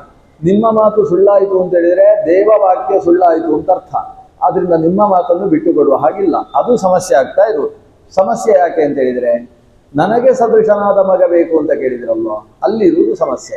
ನನಗೆ ಸದೃಶನಾದ ಮತ್ತೊಬ್ಬ ವ್ಯಕ್ತಿ ಇಲ್ಲ. ಮಮ ಅಹಮೇವ ಅಭಿರೂಪ, ನನಗೆ ಸದೃಶನಾದವ ಅಂದರೆ ನಾನೇ ಇರುವುದು. ನಿಮ್ಮ ಮಾತು ಸುಳ್ಳಾಗಬಾರದು ಅನ್ನೋ ಉದ್ದೇಶದಿಂದ ನಾನೇ ಅವನಿಗೆ ಮಗನಾಗಿ ಅವತರಿಸಬೇಕು ಅಂತ ದೇವರು ವಿಪ್ರವಾಕ್ಯವನ್ನು ಸತ್ಯವಾಗಿಸುವುದಕ್ಕೋಸ್ಕರ ತಾನೇ ಋಷಭನಾಗಿ ಅವತರಿಸಿದ ನಾಭಿಗೆ ತನ್ನ ಪತ್ನಿಯಾದ ಮೇರುದೇವಿಯಲ್ಲಿ. ಹೀಗೆ ಅವನ ಅವತಾರದ ಹಿನ್ನೆಲೆಯಲ್ಲಿ ವಿಪ್ರವಾಕ್ಯ ಸತ್ಯಕರಣ ಅನ್ನೋ ಒಂದು ವಿಶೇಷವಾದ ಉದ್ದೇಶ ಇದೆ. ಋಷಭದೇವ ಅಂದರೆ ಸರ್ವೋತ್ಕೃಷ್ಟನಾದ ಸ್ವಾಮಿ ಅಂತ ಅರ್ಥ. ಆ ಋಷಭದೇವನಿಗೆ ಜಯಂತಿ ಅನ್ನುವ ಲಕ್ಷ್ಮೀ ಸ್ವರೂಪಿಣಿಯ ಜೊತೆಗೆ ವಿವಾಹವಾಗ್ತದೆ. ಸಾಕ್ಷಾತ್ ಭಗವಂತನೇ ಋಷಭನಾಗಿ ಅವತರಿಸಿದ್ದು, ಲಕ್ಷ್ಮೀದೇವಿ ಜಯಂತಿ ಅನ್ನುವ ಸ್ವರೂಪದಲ್ಲಿ ದೇವಲೋಕದಲ್ಲಿ ಅವತರಿಸ್ತಾಳೆ. ಆ ಕಾಲದ ಇಂದ್ರನಾಗಿದ್ದಂತಹ ಯಜ್ಞನಾಮಕ ಭಗವಂತ ಆ ಜಯಂತಿಯನ್ನು ತಂದು ಋಷಭದೇವನಿಗೆ ಮದುವೆ ಮಾಡಿಕೊಡ್ತಾನೆ. ಹೀಗೆ ಜಯಂತಿ ಮತ್ತು ಋಷಭದೇವ ಇವರಿಬ್ಬರ ದಾಂಪತ್ಯದಲ್ಲಿ 100 ಜನ ಮಕ್ಕಳ ಆವಿರ್ಭಾವ ಆಗ್ತದೆ. ಭಾಗವತ ಕೇಳುವವರಿಗೆ 100 ಜನ, 200 ಜನ, 300 ಜನ ಅದೆಲ್ಲ ದೊಡ್ಡ ವಿಷಯ ಆಗಬಾರ್ದು. ಅಷ್ಟೆಲ್ಲ ಮಕ್ಕಳನ್ನು ಪಡೆದದ್ರಿಂದ ಈ ಭಾರತ ದೇಶದಲ್ಲಿ ಇಷ್ಟಾದರೂ ಧರ್ಮ ನಿಂತಿದೆ. ಅಂದರೆ 100 ಜನ ಮಕ್ಕಳು ಆವಿರ್ಭವಿಸಿದರು. ಅದರಲ್ಲಿ ಮೊದಲ ಮಗನಿಗೆ ಭರತ ಅಂತ ಹೆಸರು. ಆಮೇಲೆ 9 ಜನರಿಗೆ ಜಾಯಂತೆಯರು ಅಂತ ಬಹಳ ಪ್ರಸಿದ್ಧಿ. ಆ ಜಾಯಂತೆಯರಿಗೆ ಸಂಬಂಧಪಟ್ಟ ಕಥೆಯನ್ನು ನಾವೀಗ ನೋಡುವ. ಈ ಮೊದಲ ಯಾವ ಭರತನಿದ್ದಾನೆ ಅವನ ತಮ್ಮನಾದ 9 ಜನ, ಅವರಲ್ಲಿ ಮೊದಲನೆಯವನ ಹೆಸರು ಕವಿ ಅಂತ. 9 ಜನರ ಹೆಸರನ್ನು ಕೂಡ ಇಲ್ಲಿ ಪಂಚಮ ಸ್ಕಂದದಲ್ಲೂ ಹೇಳಿದ್ದಾರೆ, ದಶಮ ಸ್ಕಂದದಲ್ಲೂ ಹೇಳಿದ್ದಾರೆ. ಕವಿ, ಹರಿ, ಅಂತರಿಕ್ಷ, ಪ್ರಬುದ್ಧ, ಪಿಪ್ಪಲಾಯನ, ಆವಿರ್ಹೋತ್ರ, ದ್ರುಮಿಲ, ಚಮಸ, ಕರಭಾಜನ ಅಂತ 9 ಜನರ ಹೆಸರು. ನನಗೆ ಆಶ್ಚರ್ಯ ಏನಂದರೆ, ನಾನು 9 ಜನರ ಹೆಸರು ಹೇಳ್ತಾ ಇದ್ದಾಗ ಹೆಂಗಸರೆಲ್ಲ ಹೆಸರು ಹೇಳಿಬಿಟ್ರಿ. ಈಗ ಅಷ್ಟು ಅಭ್ಯಾಸ ಇದೆ ಅಂತ ಅರ್ಥ ಆಯಿತು. ಅದರಲ್ಲಿ ಮೊದಲನೆಯವ ಕವಿ ಅಂತ. ಇವರ ಹೆಸರು ಗೊತ್ತಿರುವುದರಿಂದ ನಾವು ಅವರ ಬಗ್ಗೆ ಅರ್ಥ ಮಾಡಿಕೊಳ್ಬೇಕು. ಕವಿ ಅಂತ ಯಾಕೆ ಹೆಸರು ಅವನಿಗೆ? ಕವಿ ಅನ್ನುವ ಶಬ್ದಕ್ಕೆ ಸರಿಯಾದ ಅರ್ಥ ಶಬ್ದ ಮಾಡುವವ ಅಂತ. ಕವಯತಿ ಇತಿ ಕವಿಹಿ, ಕು ಶಬ್ದೇ ತದಾತು. ಶಬ್ದ ಮಾಡುವಂತಹ ಮೃದಂಗವನ್ನು ಅಥವಾ ತಮ್ಮಟೆಯನ್ನು, ಬೇರಿ ನಗಾರಿಗಳನ್ನು ನಾವು ಕವಿ ಅಂತ ಕರೆಯುವುದಿಲ್ಲ. ಕವಿ ಅಂತ ಕರೆಯುವುದು ಒಳ್ಳೆಯ ಕಾವ್ಯವನ್ನು ರಚಿಸತಕ್ಕಂತಹ ವ್ಯಕ್ತಿಯನ್ನು. ಚತುರ್ಮುಖ ಬ್ರಹ್ಮನಿಗೆ ಆದಿಕವಿ ಅಂತ ಹೆಸರು. ಭಾಗವತದ ಮೊದಲ ಶ್ಲೋಕ ತೇನೇ ಬ್ರಹ್ಮ ಹೃದಯ ಆದಿಕವಯೇ ಅಂತ, ಆದಿಕವಿ ಅಂತ ಕರೆದದ್ದು ಚತುರ್ಮುಖ ಬ್ರಹ್ಮನನ್ನು. ಆದರೆ ಶಬ್ದ ಮಾಡುವವ ಅನ್ನುವುದು ಚತುರ್ಮುಖ ಬ್ರಹ್ಮನನ್ನು ಹೇಗೆ ಹೇಳಿತು? ಶಾಸ್ತ್ರದಲ್ಲಿ ಕವಿ ಅಂದರೆ ಯಾವುದನ್ನು ಕಣ್ಣಿನಿಂದ ನೋಡಿ ತಿಳಿಯುವುದಕ್ಕಾಗುವುದಿಲ್ಲವೋ, ಯಾವುದನ್ನು ತರ್ಕದಿಂದ ಊಹಿಸಿ ನಾವು ಅರ್ಥೈಸಿಕೊಳ್ಳುವುದಕ್ಕಾಗುವುದಿಲ್ಲವೋ, ಕೇವಲ ಶಬ್ದದಿಂದ ಮಾತ್ರ ಯಾವುದನ್ನು ತಿಳಿಸಬಹುದೋ ಅಂಥದ್ದನ್ನು ತಿಳಿಸುವ ಶಬ್ದವನ್ನು ಮಾಡುವವನಿಗೆ ಕವಿ ಅಂತೆ. ಶಬ್ದ ಮಾಡುವಂಥದ್ದು ಅಂದರೆ ಸಾವಿರ ಇದೆ. ನಮ್ಮ ಬಾಯಿಯಂತೂ ಯದ್ವಾತದ್ವ ಶಬ್ದ ಮಾಡ್ತದೆ. ಕಾಳಿದಾಸಾದಿಗಳು ಬಹಳಷ್ಟು ಶಬ್ದ ಮಾಡಿದ್ದಾರೆ. ವಾದ್ಯ ಅಥವಾ ತಂತಿವಾದ್ಯಗಳು ಅಥವಾ ತಾಡನ ವಾದ್ಯಗಳು ಎಲ್ಲವೂ ಕೂಡ ಶಬ್ದ ಮಾಡ್ತಾರೆ. ಪ್ರಾಣಿಗಳು ಶಬ್ದ ಮಾಡ್ತವೆ, ಚಪ್ಪಾಳೆ ಹೊಡೆದಾಗಲೂ ಶಬ್ದ ಆಗ್ತದೆ. ಆದರೆ ವಿಶೇಷವಾದ ಶಬ್ದ ಮಾಡುವವನನ್ನು ಕವಿ ಅಂತ ಕರೀಬೇಕು. ವಿಶೇಷವಾದ ಶಬ್ದ ಅಂದ್ರೆ ಏನು? ಸಾಮಾನ್ಯ ವೇದ ಪಾರಾಯಣ ಮಾಡಿದರೆ ಅದು ವಿಶೇಷವಾದ ಶಬ್ದ ಅಲ್ಲ, ಊರು ಹೊಡೆದದ್ದನ್ನು ಬಾಯಲ್ಲಿ ಹೇಳು. ಅಥವಾ 33 ಹಾಡುಗಳನ್ನು ಹೇಳಿದರೆ, 33 ಅನ್ನೋದು ತುಂಬಾ ಬಾರಿ ಹೇಳಬೇಕು ನಾವೀಗ ಉಪನ್ಯಾಸದಲ್ಲಿ. 33 ಹಾಡು ಹೇಳಿದರೆ ಅದು ಕೂಡ ವಿಶೇಷ ಶಬ್ದ ಅಲ್ಲ, ಊರು ಹೊಡೆದದ್ದನ್ನೇ ಹೇಳುವುದು. ನಾವೇ ರಚಿಸಿದ್ದೇನಲ್ಲ, ಇದ್ದದ್ದನ್ನೇ ಹೇಳುದು. ದೊಡ್ಡ ಶಬ್ದ ಏನಲ್ಲ. ವಿಶೇಷ ಶಬ್ದ ಯಾವುದು ಅಂದರೆ ನೋಡಿದಾಗ ಅರ್ಥವಾಗದ ಅಥವಾ ಊಹಿಸಿ ತಿಳಿಯಲಾಗದ ವಿಷಯವನ್ನು ಅರ್ಥ ಮಾಡಿಸುವ ಶಬ್ದ ಉಂಟಲ್ಲ, ಅದು ಅಪರೋಕ್ಷ ಜ್ಞಾನ, ಸಾಕ್ಷಾತ್ ದರ್ಶನದಿಂದ ಬಂದ ಶಬ್ದ ಉಂಟಲ್ಲ, ಅಂತಹ ಶಬ್ದವನ್ನು ಮಾಡುವವ. ಹಾಗಾದ್ರೆ ಅರ್ಥ ಏನಾಯಿತು? ಅಪರೋಕ್ಷ ಜ್ಞಾನಿ ಅಂತ ಅರ್ಥ ಆಯ್ತು. ಕವಿರು ಮನೀಷಿ ಪರಿಭೂ ಸ್ವಯಂಭೂ ಯಾಥಾ ತಥ್ಯತೋರ್ಥಾನ್ ವ್ಯದದಾತ್ ಶಾಶ್ವತೀಭ್ಯ ಸಮಾಭ್ಯ ಅಂತ ಈಶಾವಾಸ್ಯೋಪನಿಷತ್ತಿನಲ್ಲಿ ಕವಿ ಅನ್ನುವ ಶಬ್ದ ಬರ್ತದೆ. ಕವಿ ಅನ್ನುವುದಕ್ಕೆ ಅಪರೋಕ್ಷ ಜ್ಞಾನಿ, ಎಲ್ಲವನ್ನೂ ಕಣ್ಣಾರೆ ಕಾಣುವವ, ಅಂತರ್ಮುಖವಾಗಿ ದರ್ಶನ ಮಾಡಿಕೊಂಡವ, ದ್ರಷ್ಟಾರ ಅಂತ ಕವಿ ಶಬ್ದದ ಅರ್ಥ. ಹಾಗಾದ್ರೆ ಏನಾಯ್ತು? ದ್ರಷ್ಟಾರ. ಇಲ್ಲಿ ಒಬ್ಬನಿಗೆ ಕವಿ ಅಂತ ಹೆಸರಿಟ್ಟಿದ್ದಾರೆ ಅಂದ್ರೆ ಅದರ ಅರ್ಥ ಆತ ವೇದ ದ್ರಷ್ಟಾರ, ತತ್ವವನ್ನು ಕಣ್ಣಾರೆ ಕಂಡವ, ಇಂಥವ ಒಬ್ಬ ಜಯಂತಿಯ ಮಗನಾಗಿ ಆವಿರ್ಭವಿಸಿದ್ದಾನೆ ಅನ್ನೋದು ವಿಶೇಷ. ಅವನ ಹೆಸರು ಕವಿ ಅಂತ. ಎರಡನೆಯ ಹೆಸರು ಹರಿ ಅಂತ ಹೆಸರು. ಹರಿ ಅಂದ್ರೆ ಕಳ್ಳ ಅಂತ ಅರ್ಥ. ನೋಡಿ ಎಷ್ಟು ಒಳ್ಳೆ ಹೆಸರಿಟ್ಟಿದ್ದಾರೆ. ಎರಡನೇವನಿಗೆ ಇಟ್ಟ ಹೆಸರು ಹಾಗೆ. ಹರತಿ ಇತಿ ಹರಿಹಿ, ಅಪಹರಿಸುವವನಿಗೆ ಹರಿ ಅಂತ ಹೆಸರು. ಆದರೆ ಏನನ್ನು ಕಲಿತಾನೆ ಅನ್ನೋದು ಮುಖ್ಯ. ಕೆಲವೆಲ್ಲ ಶಬ್ದಗಳು ನಾವು ದೇವರಿಗೆ ಕಳ್ಳ ಅಂತ ಹೆಸರಿದೆ ಸಂಸ್ಕೃತದಲ್ಲಿ. ಚೋರಹ ಅಂದ್ರೆ ದೇವರು, ಅವನಿಗೆ ಚೋರಾಯ ನಮಃ. ಆದರೆ ಬರೀ ಚೋರ ಅಂತ ನಾವು ಹೇಳುವುದಿಲ್ಲ, ಹಿಂದೆಗಡೆ ನವನೀತ ಚೋರಾಯ ನಮಃ ಏನೋ ಸೇರಿಸ್ತೇವೆ ಸ್ವಲ್ಪ. ಭಗವಂತನಿಗೆ ಚೋರ ಅಂತ ಪ್ರಸಿದ್ಧವಾದ ಹೆಸರು ಅಂತ ಹೇಳ್ತಾರೆ ಶ್ರೀಮನ್ ಮಧ್ವಾಚಾರ್ಯರು. ಅದು ಭಗವಂತನಿಗೆ ನಾರಾಯಣೋ ನಾಮ ನರೋ ನರಾಣ ಪ್ರಸಿದ್ಧ ಚೋರ ಪ್ರತಿತ ಪೃಥಿವ್ಯ ಅಂತ. ಸಾಮಾನ್ಯ ಚೋರ ಅಲ್ಲ, ಆತ ಪ್ರಸಿದ್ಧ ಚೋರ. ಯಾಕಂದ್ರೆ ಆತ ಅಪಹರಿಸ್ತಾನೆ. ಏನನ್ನು ಅಪಹರಿಸ್ತಾನೆ? ಅವನ ನಾಮಸ್ಮರಣೆ ಮಾಡಿದ ಕೂಡಲೇ ಪಾಪಗಳನ್ನೆಲ್ಲ ಅಪಹರಿಸ್ತಾನೆ. ಹರಿ ಎಂಬ ಎರಡಕ್ಷರವನ್ನು ಉಚ್ಚರಿಸಿದವನ ಸಮಗ್ರ ಪಾಪಗಳನ್ನು ಕೂಡ ಅಪಹರಿಸುವ ಕಾರಣದಿಂದ ಅಪಹರತಿ ಸ್ವನಾಮೋಚ್ಚಾರಣ ಮಾತ್ರೇಣ ಪಾಪ ಸಂಚಯಂ ಇತಿ ಹರಿಹಿ. ಅವನ ನಾಮೋಚ್ಚಾರಣ ಮಾತ್ರದಿಂದ ಪಾಪ ಸಂಚಯವನ್ನೆಲ್ಲ ಅಂದ್ರೆ ಸಂಚಿತ ಪಾಪಗಳನ್ನೆಲ್ಲ ಅಪಹರಿಸುವ ಕಾರಣದಿಂದ ಭಗವಂತನಿಗೆ ಹರಿ ಅಂತ ಹೆಸರು. ಇವನು ಹರಿ ಯಾಕೆ? ಆಮೇಲೆ ಹರಿ ಅಂತೇಳಿ ತುಂಬಾ ಜನಕ್ಕೆ ಹೆಸರು. ಮಂಗಗಳಿಗೆಲ್ಲ ಹರಿ ಅಂತ ಹೆಸರು. ನೀವು ದಾಸರ ಪದ್ಯದಲ್ಲಿ ಹರೀಂದ್ರ ಅಂತ ಹೇಳಿದ್ರೆ ಯಾರು ಗೊತ್ತು? ನಮ್ಮ ಮುಖ್ಯ ಪ್ರಾಣದೇವರು. ಹನುಮಂತನಿಗೆ ಹರೀಂದ್ರ ಅಂತ ಹೆಸರು. ಹರೀಂದ್ರ ಅಂತ ಯಾಕೆ ಹೆಸರು? ಹರಿ ಅಂದ್ರೆ ಕಪೀಂದ್ರ ಅಂತ ಅರ್ಥ. ಕಪೀಂದ್ರ ಸಚಿವೋತ್ತಮಃ. ಹರಿ ಅನ್ನುವುದಕ್ಕೆ ಕಪಿ ಅನ್ನುವುದು ಕೂಡ ಒಂದು ಅರ್ಥ. ಹರಿ ಅನ್ನುವುದಕ್ಕೆ ಸಿಂಹ ಅಂತ ಅರ್ಥ. ಯಾಕೆ ಮಂಗ ಮತ್ತು ಸಿಂಹ ಅನ್ನೋದು ಪ್ರಸಿದ್ಧವಾದ ಅರ್ಥ ಆಯಿತು ಅಂತ ಹೇಳಿದರೆ ಅದು ಕೂಡ ಅಪಹರಿಸುತ್ತೆ. ಸಿಂಹ ಪ್ರಾಣವನ್ನು ಅಪಹರಿಸ್ತದೆ, ಮಂಗ ಕಿಸೆಯಲ್ಲಿದ್ದದ್ದನ್ನು ಅಪಹರಿಸ್ತದೆ. ಸ್ವಲ್ಪ ಮುಳಬಾಗಿಲಿಗೆ ಅಥವಾ ಘಟಿಕಾಚಲಕ್ಕೆ ಹೋಗಿ ಬನ್ನಿ, ಎಲ್ಲ ಅಪಹರಿಸ್ತದೆ. ಚೀಲದಲ್ಲಿದ್ದ ಬಾಳೆಹಣ್ಣಂತೂ ಸ್ಥಳ ಬಿಡುವುದಿಲ್ಲ, ಅದು ಅಪಹರಿಸು. ಯಾಕೆ? 4 ಚಕ್ರದ ವಾಹನದಲ್ಲಿ ಹೋಗಿದ್ರು ಇವರು, ಇಷ್ಟು ಮಾತ್ರ ಗಾಜು ಬಿಟ್ಟಿದ್ರು, ಇಷ್ಟು ಮಾತ್ರ ಮೇಲೆ ಹೋಗಿ ಬಂದರು. ಒಳಗಿದ್ದದ್ದೆಲ್ಲ ಹೊರಗೆ, ಒಳಗಿದ್ದದ್ದೆಲ್ಲ ಹೇಗೆ ಹೊರಗೆ ಬಂದದ್ದು ಅಂದ್ರೆ ಆ ಅಮ್ಮ ಮಂಗ ಉಂಟಲ್ಲ, ಅದಕ್ಕೆ ಒಳಗೆ ಹೋಗ್ಲಿಕ್ಕೆ ಆಗಲಿಲ್ಲ. ಆಗ ಅದು ಹೊಟ್ಟೆಯಲ್ಲಿದ್ದಂತ, ಹೊಟ್ಟೆಯಲ್ಲಿ ಜ್ಯೋತು ಬಿದ್ದನ್ನ ಪುಟ್ಟ ಮಗುವನ್ನು ಒಳಗೆ ಕರೆಸಿ ಒಂದನ್ನು ಅದು ಹೊರಗೆ ಕೊಡುವುದು, ಇದು ಅಮ್ಮ ಹೊರಗೆ ತೆಗೆದು ಬಿಸಾಕು. ಹೀಗೆ ಮಾಡಿ ಕೊನೆಗೆ ಆ ಮಗುವನ್ನು ಹೊರಗೆ ತರಿಸಿಕೊಂಡಿತ್ತು. ಹಾಗಾಗಿ ಮಂಗಗಳಿಗೆ ಹರಿ ಅಂತ ಹೆಸರು. ಹರತಿ ಸರ್ವಮಿತಿ ಹರಿ. ಅದಕ್ಕೆ ತಿನ್ಲಿಕ್ಕೆ ಆಗುವುದೇ ಬೇಕು ಅಂತಿಲ್ಲ, ಸಿಕ್ಕಿದ್ದೆಲ್ಲ ಅಪಹರಿಸ. ಆ ಟೋಪಿಯ ಕತೆ ಕೇಳುವುದಿಲ್ಲ, ಮರದ ಕೆಳಗೆ ಟೋಪಿ ಮಾರುವವ ಹಿಡ್ಕೊಂಡು ಟೋಪಿಯನ್ನೆಲ್ಲ ತಲೆ ಪಕ್ಕದಲ್ಲಿ ಇಟ್ಕೊಂಡು ಮಲ್ಕೊಂಡಿದ್ದ. ಇವನು ಟೋಪಿ ಹಾಕೊಂಡು ಮಲ್ಕದ್ದು ನೋಡಿ ಆ ಎಲ್ಲಾ ಮಂಗಗಳು ಕೂಡ ಒಂದೊಂದು ಟೋಪಿ ತೆಗೆದುಕೊಂಡು ಮರದ ಮೇಲೆಲ್ಲ ಟೋಪಿ ಹಾಕೊಂಡು ಕೂತಿದ್ದ. ಗಾಂಧಿ ಟೋಪಿ ಎಲ್ಲ ಮಂಗಗಳು ಹಾಕೊಂಡು ಕೂತಿದ್ದಾರೆ. ಇವನಿಗೆ ಕೊನೆಗೆ ಏನ್ ಮಾಡ್ಬೇಕು ಅಂತ ಗೊತ್ತಾಗ್ಲಿಲ್ಲ. ಟೋಪಿ ಎಲ್ಲ ಬಹಳ ಬೆಲೆ ಬಾಳುವ ಟೋಪಿಗಳು ಎಲ್ಲ ತಲೆಯಲ್ಲಿದ್ದಾವೆ ಮಂಗಗಳು. ಕೊನೆಗೆ ಅಲ್ಲಿದ್ದ ಒಂದು ಕಲ್ಲು ಹೊಡೆದಂತೆ. ಕಲ್ಲು ಹೊಡೆದ್ರೆ ಅದು ಅಲ್ಲಿದ್ದ ಕಾಯಿ ತಗೊಂಡು ಹೊಡಿತಂತೆ. ಓ ಇದು ನಾನು ಮಾಡಿದ ಹಾಗೆ ಮಾಡುತ್ತೆ ಅಂತ ಗೊತ್ತಾಗಿ ತಲೆಯಲ್ಲಿದ್ದ ಟೋಪಿಯನ್ನು ಹಿಡ್ಕೊಂಡು ಹೊಡೆದಂತೆ. ಅವೆಲ್ಲ ಟೋಪಿಯನ್ನು ಹಿಡ್ಕೊಂಡು ಹೊಡೆದು ಅಂತೆ. ಈಗ ಟೋಪಿ ಹಿಡ್ಕೊಂಡು ಬಂದ ಅಂತ ನಾನು ಬಾಲ್ಯದಲ್ಲಿ ಓದಿದ ಕಥೆ ಉಂಟು. ಹಾಗಾದ್ರೆ ಮಂಗಗಳು ಅಂತ ಹೇಳಿದ್ರೆ ಹರತಿ ಸರ್ವಂ, ಆದ್ರಿಂದ ಹರಿ ಅಂತ ಕಪಿಗಳಿಗೆ ಹೆಸರಿದೆ. ಪ್ರಾಣಹಾರಕವಾದ ಸಿಂಹಗಳಿಗೆ ನರಹರಿ ಅಂದ್ರೇನು?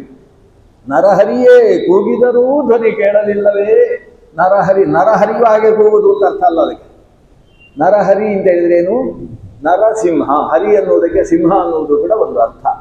ಅದರಿಂದ ಹರಿ ಶಬ್ದ ಅನೇಕಾರ್ಥಕವಾದ ಶಬ್ದ. ಹರಿ ಅಂದರೆ ಸೂರ್ಯ ಅಂತ ಅರ್ಥ. ಯಾಕೆ ಸೂರ್ಯನಿಗೆ ಹರಿ ಅಂತ ಯಾಕೆ ಹೆಸರು? ದಾಸರು ಸೂರ್ಯ ಅನ್ನೋ ಅರ್ಥದಲ್ಲೂ ಹರಿ ಶಬ್ದವನ್ನು ಹರಿಕಥಾಮೃತ ಸಾರದಲ್ಲಿ ಬಳಸಿದ್ದಾರೆ. ಯಾಕೆ ಬಳಸಿದ್ರು? ಹರತಿ ತಮಃ ಇತಿ ಹರಿ. ಕತ್ತಲೆಯನ್ನು ಅಪಹರಿಸುವವನಾದ್ರಿಂದ ಸೂರ್ಯನಿಗೆ ಹರಿ ಅಂತ ಹೆಸರಿದೆ. ಕನ್ನಡದಲ್ಲಿ ಹರಿ ಅಂದರೆ ಹರಿದು ಬಿಸಾಡುವುದು ಅಂತ ಅರ್ಥ. ಅವ ಕಾಗದವನ್ನು ಹರಿದನು, ನದಿಯು ಹರಿಯುತ್ತಿದೆ. ಈಗ ಹರಿ ಅದು ಇಂಗ್ಲಿಷ್ನಲ್ಲಿ ಹರಿ ಅಂದರೆ ಬೇರೆ. 7 ಗಂಟೆ ಆದರೂ ಉಪನ್ಯಾಸ ಶುರು ಆಗಲಿಲ್ಲ, ಆದರೂ ಹರಿ ಇಲ್ಲ, ಸಿಕ್ಕಾಪಟ್ಟೆ ಅವಸರ ಮಾಡುವ ಹರಿ ಆಗ್ತದೆ.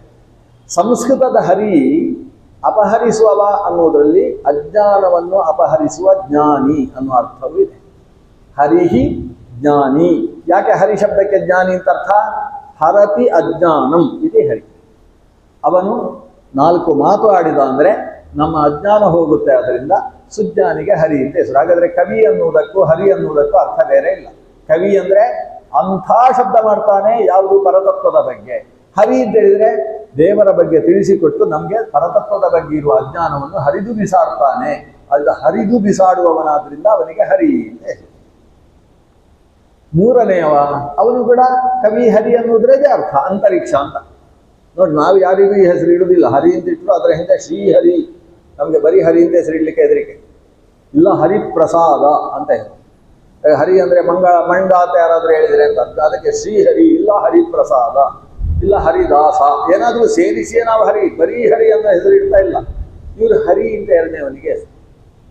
ಯಾಕಂದ್ರೆ ಜ್ಞಾನಿ ಅನ್ನೋ ಅರ್ಥ ಇದೆ. ನಾವು ಯಾಕೆ ಇಡುವುದಿಲ್ಲ ಅಂದರೆ ಇವನೆಲ್ಲಾದರೂ ಜ್ಞಾನಿ ಆದರೆ, ಹೇಗೆ ಋಷಭ ಮತ್ತು ಜಯಂತಿ ದೇವಿಯನ್ನು ಬಿಟ್ಟು ಇವರೆಲ್ಲ ಹೊರಟು ಎಲ್ಲೋ ಹೋಗಿ ಸನ್ಯಾಸಿಗಳಾಗಿ ಭಾರಿ ಜ್ಞಾನ ಸಂಪಾದನೆ ಮಾಡಿದರು, ಹಾಗೆ ನಮ್ಮ ಮಕ್ಕಳು ಸನ್ಯಾಸಿಗಳಾದರೆ ಅಂತ ಹೇಳಿಕೊಂಡು ನಾವು ಹರಿ ಅಂತ ಹೆಸರು ಇಡುವುದು. ಈ ಕವಿ ಹರಿ ಇಬ್ಬರು ಜ್ಞಾನಿಗಳು, ಸನ್ಯಾಸಿಗಳು. ಮೂರನೆಯವನಿಗೆ ಅಂತರಿಕ್ಷ ಅಂತ. ಅಂತರಿಕ್ಷ ಅಂದ್ರೆ ಏನು? ಒಳಗಿನಿಂದ ದೇವರನ್ನು ಕಂಡವ. ಅಂದ್ರೆ ಈ ಹಿಂದಿನ ಶಬ್ದದ ಅರ್ಥವೇ ಅಂತರಿಕ್ಷ ಶಬ್ದದ ಅರ್ಥ. ರೂಢಿಯಲ್ಲಿ ಅಂತರಿಕ್ಷ ಅಂದ್ರೆ ಗಗನ. ಅಂತರಿಕ್ಷ ಅಂದ್ರೆ ಗಗನ ಅನ್ನೋ ಅದು. ನಾಭ್ಯಾ ಆಸೀದ್ ಅಂತರಿಕ್ಷಂ, ಭಗವಂತನ ನಾಭಿಯಿಂದ ಅಂತರಿಕ್ಷವು ಆವಿರ್ಭವಿಸಿತು ಅಂದ್ರೆ ಗಗನ ಅನ್ನೋ ಅರ್ಥದಲ್ಲಿದೆ. ಆದರೆ ಅದರ ಯೋಗ, ಆ ಶಬ್ದವನ್ನು ಬಿಡಿಸಿ ನೋಡಿದರೆ ಅದರ ಅರ್ಥ ಏನು? ಅಂತಹ ಅಂದ್ರೆ ಒಳಗೆ, ಈಕ್ಷ ಅಂದ್ರೆ ಈಕ್ಷ ಅಂದ್ರೆ ನೋಡುವುದು, ಈಕ್ಷಣ ಅಂದ್ರೆ ನೋಡುವುದು. ಅಂತಹ ಈಕ್ಷಣಂ ಏನ ಕ್ರಿಯತೆ ಸಹ ಅಂತರಿಕ್ಷ. ಒಳಗೆ ಕಣ್ಣು ಬಿಚ್ಚಿ ನೋಡುವವ. ನಾವೆಲ್ಲ ಹೊರಗಿನಿಂದ ಕಣ್ಣು ಬಿಚ್ಚಿ ನೋಡುವುದರಲ್ಲಿ ಮಹಾನಿಷ್ಣಾತರು. ಆದರೆ ಒಳಗಣ್ಣು ಅದು ಬಿಡಿಸಿಕೊಳ್ಳುವುದೇ ಇಲ್ಲ. ಕಣ್ಣಿನೊಳಗೆ ನೋಡೋ ಹರಿಯ ಮೂಜಗ ದೊರೆಯ, ಒಳಗಣ್ಣಿನೊಳಗೆ ನೋಡೋ ಹರಿಯ ಅಂತ ಪುರಂದರದಾಸರು ಹಾಡ್ತಾರೆ. ದೇವರನ್ನು ಕಣ್ಣಿನೊಳಗೆ ನೋಡಲ್ಲ, ಒಳಗಣ್ಣಿನ ಒಳಗಣ್ಣಿನೊಳಗೆ ನೋಡೋ ಒಳಗಿನ ದೊರೆಯ ಅಂತ. ಒಳಗಿರುವ ದೊರೆಯನ್ನು ನಾವು ಒಳಗಣ್ಣಿನ ಮೂಲಕ ನೋಡಬೇಕು. ಒಳಗಣ್ಣು ಅಂತ ಹೇಳಿದ್ರೆ ತೃತೀಯ ಚಕ್ಷುಸ್ಸು. ತೃತೀಯ ಚಕ್ಷುಸ್ಸು ಅಂದ್ರೂ ಮನಸ್ಸು ಅಂತ ಹೇಳಿದ್ರು ಅರ್ಥ ಒಂದೇ. ಅಂತಹ ಅಂದ್ರೆ ಅಂತಃಕರಣದಿಂದ ಈ ಕ್ಷಣವನ್ನು ಯಾರು ಮಾಡ್ತಾನೋ ಅಂತವನಿಗೆ ಅಂತರಿಕ್ಷ ಅಂತ ಹೆಸರು. ಒಳಗಿನಿಂದ ದೇವರನ್ನು ಕಾಣುವವ. ಉಪನಿಷತ್ತು ನಮಗೆಲ್ಲ ಹೇಳುತ್ತದೆ. ಉಪನಿಷತ್ತಿನಲ್ಲಿ ಒಂದು ಸುಂದರವಾದ ನಿರ್ದೇಶನ ಇದೆ. ಏನಂದ್ರೆ, ನಮ್ಮ ಇಂದ್ರಿಯಗಳನ್ನು ದೇವರು ಸೃಷ್ಟಿಸುವಾಗ ಹೊರಮುಖವಾಗಿ ಸೃಷ್ಟಿಸಿದ. ಪರಾಂಚಿ ಖಾನಿ ವ್ಯತೃಣಾತ್ ಸ್ವಯಂಭೂ ತಸ್ಮಾತ್ ಪರಾಂಗ್ ಪಶ್ಯತಿ ನಾಂತರಾತ್ಮನ್ ಅಂತ ಉಪನಿಷತ್ತು ಹೇಳ್ತದೆ. ದೇವರು ಇಂದ್ರಿಯಗಳನ್ನು ಸೃಷ್ಟಿಸುವಾಗಲೇ ಅದು ಹೊರಮುಖವಾಗಿ ನೋಡುವ ಹಾಗೆ ಸೃಷ್ಟಿಸಿದ್ದಾನೆ. ಯಾವತ್ತೂ ಕೂಡ ಹೊರಮುಖವಾಗಿಯೇ ಸೃಷ್ಟಿಸಬೇಕಾದದ್ದು ನ್ಯಾಯ. ನಮ್ದೊಂದು ವಾಹನ ಇದೆ ಅಂದರೆ ಅದರ ಲೈಟ್ ಯಾವತ್ತೂ ಹೊರಮುಖವಾಗಿ ಇರ್ತದೆ, ಒಳಮುಖವಾಗಿ ಅಲ್ಲ, ಹೊರಗೆ ನೋಡುವುದಕ್ಕೆ. ನಮ್ಮ ಎಲ್ಲ ಲೈಟುಗಳು, ಎಲ್ಲ ಬೆಳಕುಗಳು, ಇಂದ್ರಿಯಗಳು ಹೊರಮುಖವಾಗಿದ್ದಾವೆ. ಇದರಿಂದ ಒಂದು ಸಮಸ್ಯೆ ಆಗ್ತದೆ. ಏನಂದ್ರೆ ತಸ್ಮಾತ್ ಪರಾಂಗ್ ಪಶ್ಯತಿ ನ ಅಂತರಾತ್ಮನ್. ಈ ಕಾರಣದಿಂದ ಮನುಷ್ಯ ಹೊರಗಿನದ್ದನ್ನು ನೋಡ್ತಾನೆ, ಒಳಗಿನದ್ದನ್ನು ನೋಡುವುದಿಲ್ಲ. ಹಾಗಾದ್ರೆ ಒಳಗಿನದ್ದನ್ನು ನೋಡ್ಲಿಕ್ಕೆ ಆಗುವುದಿಲ್ವೋ? ಆಗುತ್ತೆ. ಅದಕ್ಕೊಂದು ಧೈರ್ಯ ಬೇಕು. ಕಶ್ಚಿತ್ ಧೀರ ಪ್ರತ್ಯಗಾತ್ಮಾನಮೀಕ್ಷತ ಆವೃತ್ತ ಚಕ್ಷು ಅಮೃತತ್ವ ನಿಚ್ಛನ್. ಸಾಧಕನಾದ ಒಬ್ಬ ಚೇತನ ಪ್ರಯತ್ನಪೂರ್ವಕವಾಗಿ ತನ್ನ ಹೊರಮುಖವಾದ ಇಂದ್ರಿಯಗಳನ್ನೆಲ್ಲ ಒಳಮುಖವನ್ನಾಗಿಸಿ ತಾನು ಅಂತರಾತ್ಮ ಅಂತ ಕರೆಸಿಕೊಂಡ ಭಗವಂತನನ್ನು ಕಂಡ ಆವೃತ್ತ ಚಕ್ಷು, ಇಂದ್ರಿಯಗಳನ್ನು ಒಳಮುಖವಾಗಿಸಿಕೊಂಡು ಕಣ್ಣನ್ನೆಲ್ಲ ಒಳಗೆ ತೆರೆದುಕೊಂಡು ಆತ ನೋಡಿದ ಅಂತ. ಇದು ಒಳಗಣ್ಣಿನಿಂದ ಭಗವಂತನನ್ನು ನೋಡಬೇಕು ಅಂತ ಶಾಸ್ತ್ರದಲ್ಲಿ ಹೇಳುವ ಆದೇಶ. ಅಂದರೆ ಹೊರಗಿನದ್ದನ್ನು ಆದಷ್ಟು ಕಡಿಮೆ ಮಾಡಿ ಅಂತರ್ಮುಖವಾಗಿಸಿ ಭಗವಂತನ ಧ್ಯಾನ, ಧಾರಣ, ಸಮಾಧಿ ಎನ್ನುವ ಸ್ಥಿತಿಯಲ್ಲಿ ನಮ್ಮನ್ನು ರೂಢಿಸಿಕೊಳ್ಳಬೇಕು ಅಂತ. ಇಂಥದ್ದನ್ನು ಮಾಡುವವನಿಗೆ ಜ್ಞಾನಿ ಅಂತ ಹೆಸರು. ಆದ್ದರಿಂದ ಮೂರನೆಯವನನ್ನು ಅಂತರಿಕ್ಷ ಅಂತ ಕರೆದಿದ್ದಾರೆ. ಜಯಂತಿ ಮತ್ತು ಋಷಭದೇವ ಒಟ್ಟಿಗೆ ಸೇರಿ ಇಟ್ಟಂತ ಹೆಸರಿದು ಅಂತರಿಕ್ಷಂ, ಮೂರನೆಯವ ಆಯಿತು. ಆಮೇಲೆ ಪ್ರಬುದ್ಧ, ಇದಕ್ಕೂ ಅರ್ಥ ಒಂದೇ. ನಾನು ಇದನ್ನು ನಿಮ್ಗೆ ಯಾಕೆ ಹೇಳ್ತೇನೆ ಅಂದ್ರೆ, ಈ ಎಲ್ಲಾ ಶಬ್ದಗಳು ಒಂದು ಅರ್ಥ ಹೇಳ್ತಾವೆ ಅಂತ ಹೇಳಿದ್ರೆ ಎಂತ ಒಂದು ಅದ್ಭುತ ಅಲ್ವಾ. ನಮ್ಮಲ್ಲಿ ಎಲ್ಲವೂ ಜ್ಞಾನಿ ಅಂತಲೇ ಅರ್ಥ. ಕವಿ ಅಂದ್ರೆ ಜ್ಞಾನಿ, ಹರಿ ಅಂದ್ರೆ ಜ್ಞಾನಿ, ಅಂತರಿಕ್ಷ ಅಂದ್ರೆ ಜ್ಞಾನಿ, ಪ್ರಬುದ್ಧ ಅಂದ್ರೆ ಜ್ಞಾನಿ, ವಿಪ್ಪಲಾಯನ ಅಂದ್ರೆ ಜ್ಞಾನಿ. ಎಲ್ಲ ಶಬ್ದವು ಜ್ಞಾನಿ ಎಂಬ ಅರ್ಥವನ್ನು ಕೊಡ್ತಾ ಇದೆ. ಒಬ್ಬ ವ್ಯಕ್ತಿ ಮಗನಿಗೆ ಹೆಸರಿಡುವಾಗ ಜ್ಞಾನಿ ಅಂತ ಹೆಸರಿಡುವುದು ಬಹಳ ದೊಡ್ಡದು ಅನ್ನೋದು ಇದರಿಂದ ಅರ್ಥ ಆಗ್ತದೆ. ಯಾಕಂದ್ರೆ ಜ್ಞಾನಕ್ಕಿಂತ ದೊಡ್ಡದ್ದು ಏನಿದೆ ಪ್ರಪಂಚದಲ್ಲಿ? ಕೊಟ್ಟಷ್ಟು ಉಳಿಯುವಂತಹದ್ದು ಜ್ಞಾನ ಅಲ್ವೇ? ಆದ್ರಿಂದ ನಾವು ಅಪೂಪ ಕೊಟ್ಟರೆ ಹೋಯ್ತದು. 33 ಅಪೂಪ ಆಮೇಲೆ ಸಿಗುವುದೇ ಇಲ್ಲ, ಹೋದದ್ದು ಹೋಯ್ತೆ. ಆದರೆ ಹಾಗಲ್ಲ, 33 ಜ್ಞಾನ ಒಬ್ಬನಿಗೆ ಕೊಟ್ಟರೆ ಇವನಿಗೆ 66 ಜ್ಞಾನ ಆಗ್ತದೆ. ಕೊಟ್ಟದ್ದರಿಂದ ಇನ್ನಷ್ಟು ಬೆಳೆಯುವಂಥದ್ದು. ವ್ಯಯೇ ಕೃತೆ ವರ್ಧತ ಏವ ನಿತ್ಯಂ ವಿದ್ಯಾಧನಂ ಸರ್ವಧನ ಪ್ರಧಾನಂ. ವ್ಯಯ ಮಾಡ್ತಾ ಇದ್ದ ಹಾಗೆ ಮತ್ತೆ ಮತ್ತೆ ವೃದ್ಧಿಯನ್ನು ಹೊಂದುವ ಕಾರಣದಿಂದಲೇ ವಿದ್ಯಾಧನ ಅನ್ನುವುದು ಸರ್ವಧನಕ್ಕಿಂತ ಪ್ರಧಾನ. ಹಾಗಾದರೆ ಜ್ಞಾನ ಎಂಬುದು ನಿರಂತರ ವೃದ್ಧಿಶೀಲವಾದ್ರಿಂದ ಅದಕ್ಕಿರುವಂತಹ ಮಹತ್ವ ಉಳಿದದ್ದಕ್ಕಿಲ್ಲ. ಉಳಿದದ್ದೆಲ್ಲ ವೇದವ್ಯಾಸರ ಬಾಯಿಯಲ್ಲಿ ಹೇಳುವುದಾದ್ರೆ ನಾಯಿ ಕತ್ತೆಗಳಿಗೆಲ್ಲ ಸಿಗ್ತದೆ, ನಿಂಗೇನು ಸಿಗುವುದು ಅಂತ ಕೇಳ್ತಾರೆ ವೇದವ್ಯಾಸ. ನಾಯಿ ಕತ್ತೆಗಳಿಗೆ ಸಿಗುವಂತಹದ್ರಲ್ಲಿ, ಆ ಅನ್ನದಲ್ಲಿ, ಆ ಆಹಾರದಲ್ಲಿ, ಅಂಥ ಭಕ್ಷ್ಯದಲ್ಲಿ ಏನು ರುಚಿ? ಜ್ಞಾನ ಅನ್ನೋದು ಅದು ಅವುಗಳಿಗೆ ಸಿಗುವುದಿಲ್ಲ, ಅದು ಮನುಷ್ಯನಿಗೆ ಮಾತ್ರ ಮೀಸಲಿರತಕ್ಕಂಥದ್ದು. ಆದ್ರಿಂದ ಅಂತಹ ಶ್ರೇಷ್ಠವಾದ ಜ್ಞಾನದ ಕಡೆಗೆ ವಾಲು ಅನ್ನುವ ಉದ್ದೇಶವನ್ನು ತಿಳಿಸುವುದಕ್ಕೆ ಋಷಭ ಮತ್ತು ಜಯಂತಿ ದೇವಿಯರು ತಮ್ಮ ಮಕ್ಕಳಿಗೆ ಜ್ಞಾನಿ ಅನ್ನುವ ಅರ್ಥದ ಹೆಸರುಗಳನ್ನೇ ಇಟ್ಟಿದ್ದಾರೆ. 4ನೆಯವ ಪ್ರಬುದ್ಧ. ಬುದ್ಧ ಅಂದ್ರೇನು? ಒಳ್ಳೆಯ ಬೋಧ ಉಳ್ಳವ. ನೀವು ಬೋಧಿಸತ್ವರ ಕಥೆಯನ್ನು ಕೇಳಿರ್ಬೋದು. ಬೋಧಿಸತ್ವ, ಬೋಧಿ ವೃಕ್ಷ, ಬೋಧಿ ವೃಕ್ಷದ ಕೆಳಗೆ ಬುದ್ಧ ಕುಳಿತಾಗ ಅವನಿಗೆ ಅಂತರ್ಜ್ಞಾನ ಬಂದದ್ರಿಂದ ಬುದ್ಧ ಅಂತ ಹೆಸರು. ಬೋಧ ಬಂದವರಿಗೆ ಬುದ್ಧ ಅಂತ ಹೆಸರು. ಬೋಧ ಅಂದ್ರೆ ಜ್ಞಾನ.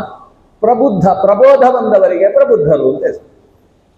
ನಾವು ಸುಮ್ಮನೆ ಈಗ ನಮ್ಮ ಮಗಳು ಪ್ರಬುದ್ಧಳಾಗಿದ್ದಾಳೆ ಅಂತ ಹೇಳ್ತೇವೆ ಕೆಲವು, ಅಥವಾ ಈಗ ಇಲ್ಲಿಯ ಶ್ರೋತೃಗಳೆಲ್ಲ ಪ್ರಬುದ್ಧರಪ್ಪ, ಪ್ರಬುದ್ಧ ಶ್ರೋತೃಗಳು ಗಿರಿನಗರದಲ್ಲಿ ಸಿಗುವುದು ಅಂತ ನಾವು ಶಬ್ದ ಪ್ರಯೋಗ ಮಾಡ್ತೇವೆ. ಹೀಗೆ ಏನು ಪ್ರಬುದ್ಧ ಶ್ರೋತೃಗಳು ಅಂದರೆ, ಅವರು ಚಿಕ್ಕ ಚಿಕ್ಕ ವಿಷಯಗಳೆಲ್ಲ ಹೇಳಿದರೆ ನಾವು ಹೇಳುವುದಕ್ಕಿಂತ ಮುಂಚೆ ಹೇಳ್ತಾರೆ, ದೊಡ್ಡ ದೊಡ್ಡ ವಿಷಯ ಹೇಳಿದರೆ ಆಸಕ್ತಿಯಿಂದ ಕೇಳ್ತಾರೆ ಅಂತ. ಪ್ರಬುದ್ಧ ಅಂದರೆ ಅಷ್ಟೇ, ಬಹಳಷ್ಟು ತಿಳಿದವರು ಅನ್ನೋ ಅರ್ಥ ಅಲ್ವಾ ಪ್ರಬುದ್ಧ. ಇವನಿಗೂ ಪ್ರಬುದ್ಧ ಅಂದರೆ ಅದೇ ಅರ್ಥದಲ್ಲಿರುವ ಶಬ್ದ.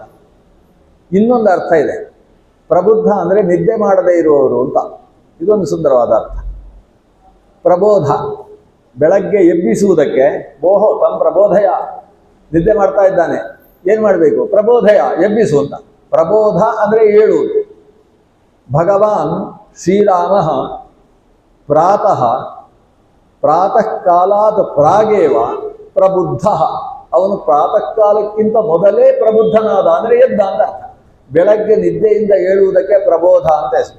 ಪ್ರಬುದ್ಧನಾದವನಿಗೆ ಸುಪ್ರಭಾತ ಹೇಳಬೇಕಂತ ಬೆಳಗ್ಗೆ ಎದ್ದು. ಸುಪ್ರಭಾತಂ ಅದು ಬಿಟ್ಟು ಗುಡ್ ಮಾರ್ನಿಂಗ್ ಅಂತ ಹೇಳುವುದಲ್ಲ. ಸುಪ್ರಭಾತಂ ಅಂತ ಪ್ರಭಾತವನ್ನು ಅವನಿಗೆ ಎಚ್ಚರಿಸಬೇಕು, ಬೆಳಗಾಗ್ತಾ ಉಂಟಪ್ಪ ಅಂತ ಎಚ್ಚರಿಸಬೇಕು. ಪ್ರಬುದ್ಧ ಅಂದರೆ ನಿದ್ದೆಯಿಂದ ಎದ್ದವ. ಹಾಗಾದ್ರೆ ಇವನಿಗೆ ಪ್ರಬುದ್ಧ ಅಂತ ಹೆಸರಿದೆ ಅಂದರೆ ನಾವೆಲ್ಲ ಪ್ರಬುದ್ಧರಲ್ಲ ಅಂತ ಅರ್ಥ. ಸುಮ್ಮನೆ ಹೇಳುದು, ಬಹಳ ಪ್ರಬುದ್ಧರಾದ ಉಪನ್ಯಾಸಕರು, ಪ್ರಬುದ್ಧರಾದ ಶ್ರೋತೃಗಳು ಶಬ್ದ ಮಾತ್ರ, ನಿಜವಾಗಿ ಪ್ರಬುದ್ಧ ಅಲ್ಲ. ನಿದ್ದೆಯಲ್ಲಿದ್ದೇವೆ. ನಿದ್ದೆಯಲ್ಲಿ ಅಂದರೆ ಏನರ್ಥ? ಅಜ್ಞಾನದಲ್ಲಿ ಅಂತ ಅರ್ಥ. ಅಜ್ಞಾನದಲ್ಲಿ ಅಂದರೆ ದೇವರನ್ನು ಕಂಡಿಲ್ಲ ಅಂತ ಅರ್ಥ. ಹಾಗಾದ್ರೆ ಪ್ರಬುದ್ಧ ಅನ್ನೋದಕ್ಕೆ ಅರ್ಥ ಏನಾಯ್ತು? ದೇವರನ್ನು ಕಂಡವ. ಇದು ಉಪನಿಷತ್ತಿನಲ್ಲಿ ಬರುವ ಅರ್ಥ.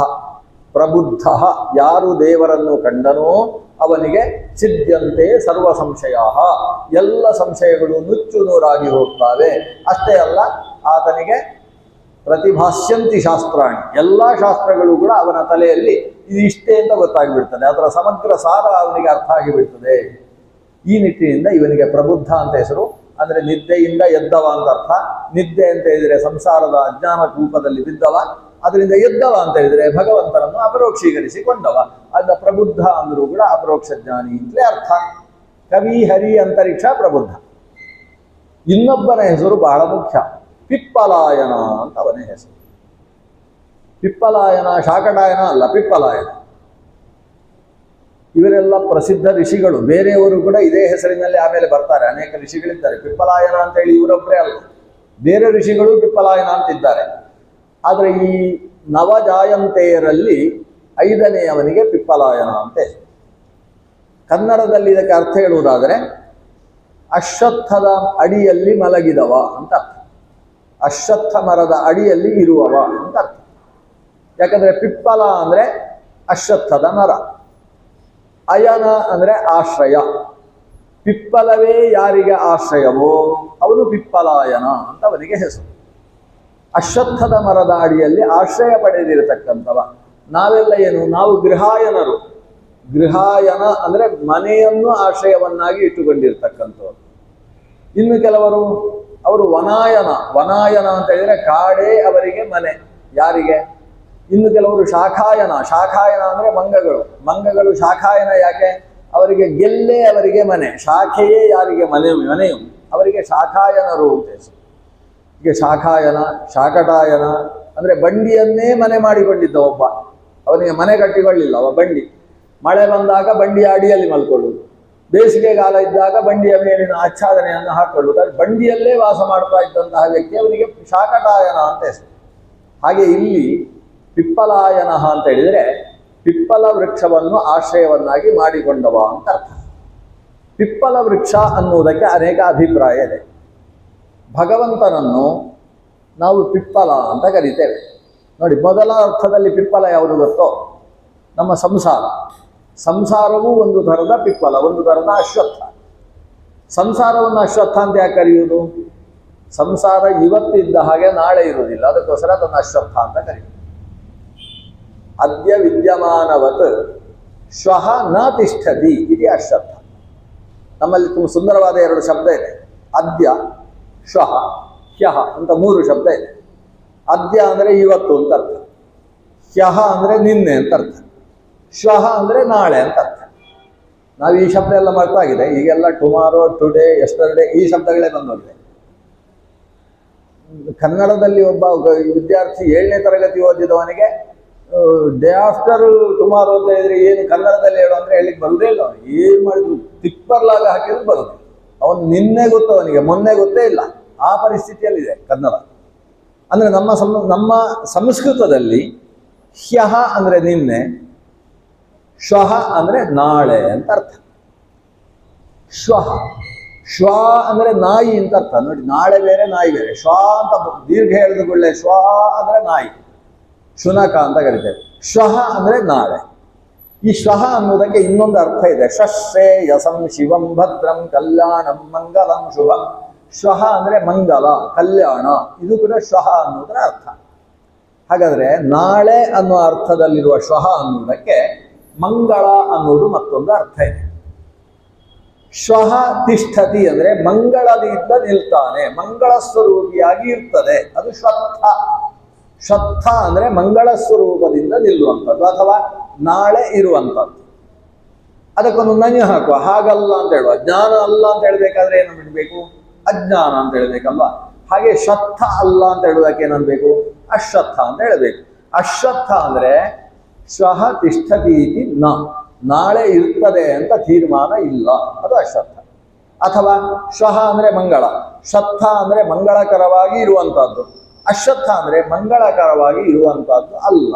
ಯಾವುದದು? ನಮ್ಮ ಸಂಸಾರ. ಹೀಗೆ ಊರ್ಧ್ವಮೂಲಂ ಅಧಃಶಾಖಂ ಅಶ್ವತ್ಥಂ ಪ್ರಾಹುರವ್ಯಯಂ. ಇಲ್ಲಿ ಅಶ್ವತ್ಥಂ ಅಂದ್ರೆ ಯಾವುದು? ನಮ್ಮ ಸಂಸಾರ. ಸಂಸಾರವನ್ನು ಶಾಸ್ತ್ರದಲ್ಲಿ ಅಶ್ವತ್ಥ ವೃಕ್ಷ ಅಂತ ಕರೆದಿದ್ದಾರೆ. ಯಾಕಂದ್ರೆ ಅಶ್ವತ್ಥ ವೃಕ್ಷವು ಕೂಡ ಹಾಗೇ ಇರ್ತದೆ, ಅಲುಗಾಡದೆ ಚಂಚಲವಲ್ಲದೆ ಅದರ ನಿಲ್ಲುವುದು ಅಂತಲೇ ಇಲ್ಲ. ಗಾಳಿ ಬೀಸದೆ ಹೋದರೂ ಕೂಡ ಅಲುಗಾಡ್ತಾ ಇರುವ ಮರ ಅಂತ ಹೇಳಿದ್ರೆ ಅದು ಅಶ್ವತ್ಥದ ಮರ.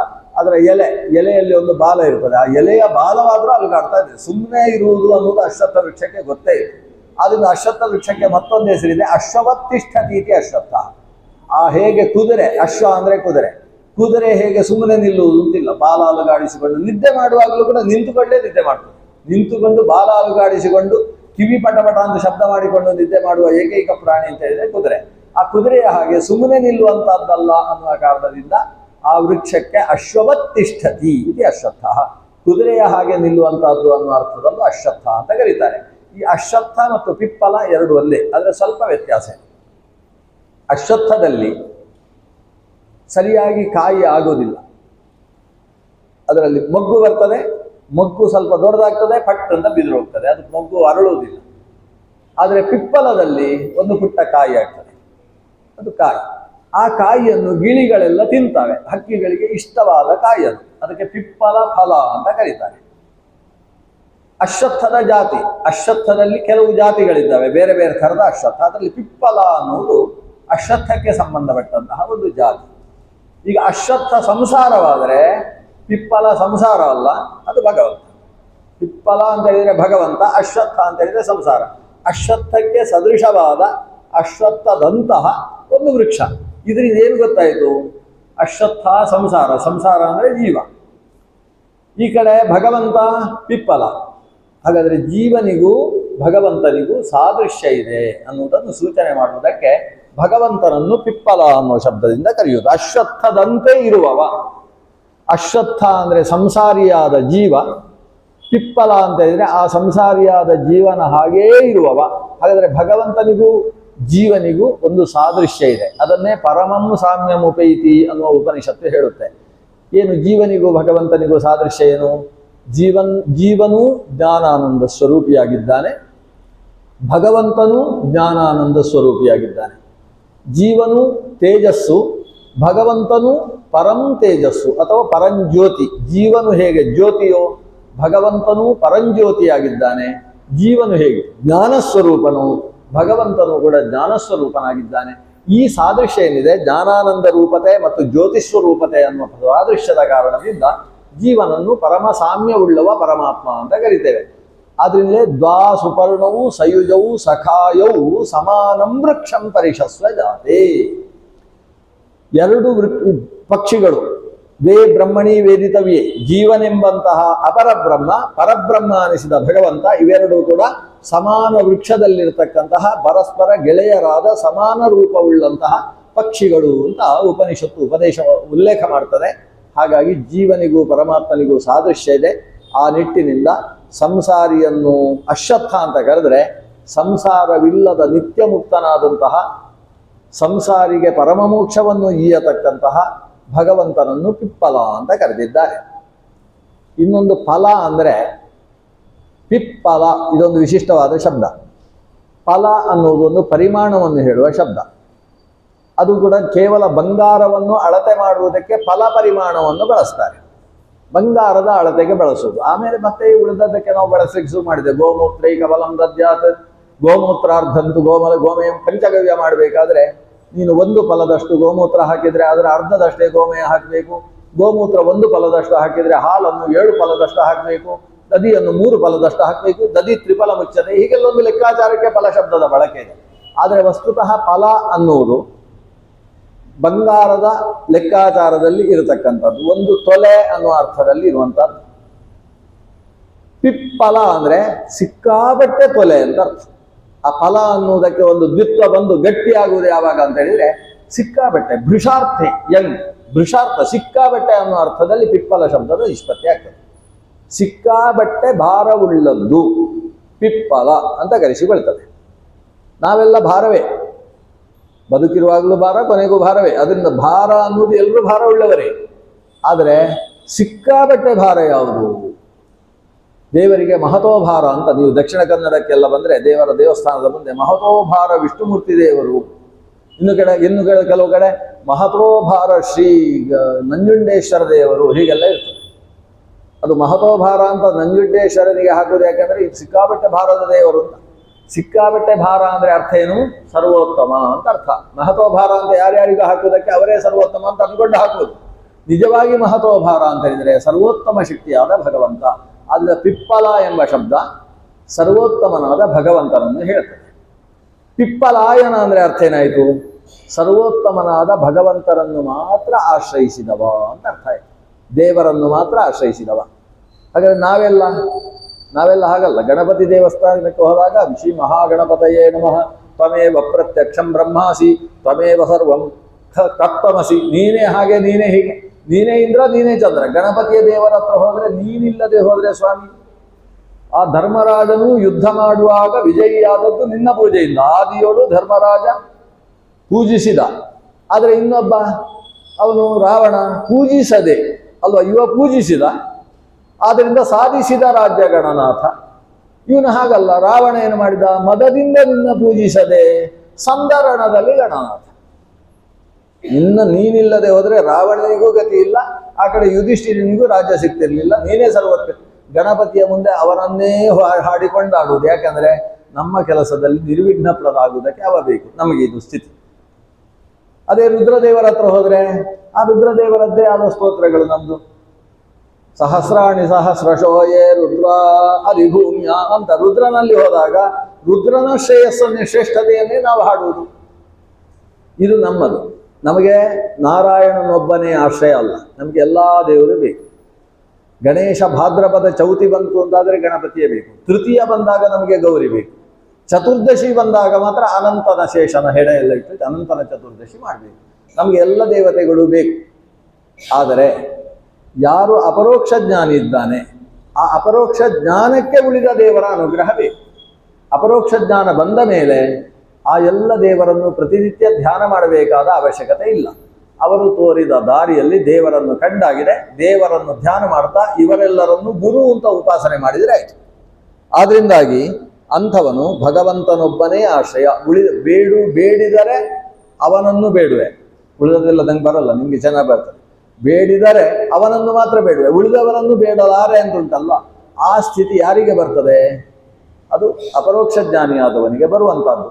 ಅದನ್ನ ಪಿಪ್ಪಲಾಯನ ಅಂದ್ರೆ ಪಿಪ್ಪಲಃ ಪರಮಾತ್ಮ ನಾರಾಯಣ ಸಯೇವ ಅಯನಂ ಆಶ್ರಯ ನಾನ್ಯ ಯಸ್ಯ ಸಹ ಪಿಪ್ಪಲಾಯನ. ಆ ಭಗವಂತನನ್ನೊಬ್ಬನನ್ನೇ ನನಗೆ ಆಶ್ರಯ, ಬೇಡಿದರೆ ನಾನು ಅವನನ್ನೇ ಬೇಡುವೆ ಅನ್ನುವ ಸ್ಥಿತಿಯಲ್ಲಿ ಭಾಗವತ ಧರ್ಮದಲ್ಲಿ ನಿಷ್ಠಾಪರಾಗಿರ್ತಕ್ಕಂಥ ವ್ಯಕ್ತಿತ್ವಗಳನ್ನು ಪಿಪ್ಪಲಾಯನ ಅನ್ನುವ ಶಬ್ದದಿಂದ ಕರೆದಿದ್ದಾರೆ. ಆದ್ದರಿಂದಾಗಿ ಇಲ್ಲಿ 5ನೇಯವನಿಗೆ ಪಿಪ್ಪಲಾಯನ ಅಂತ ಹೆಸರು.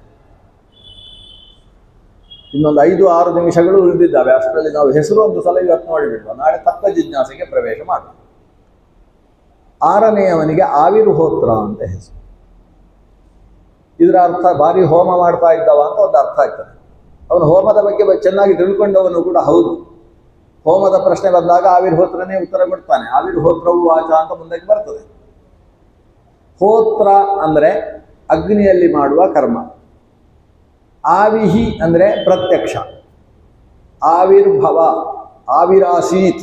ಆವಿಹಿ ಅಂದ್ರೆ ಪ್ರತ್ಯಕ್ಷ, ಆವಿರ್ಭಾವ ಅಂತ ನಾವು ಬಳಸ್ತೇವೆ. ಆವಿರ್ಹೋತ್ರ ಅಂದ್ರೆ ಯಜ್ಞವನ್ನು ಪ್ರತ್ಯಕ್ಷ ಮಾಡಿಕೊಂಡವ ಅಂತ ಅರ್ಥ, ಯಜ್ಞವನ್ನು ಕಂಡವ ಅಂತ.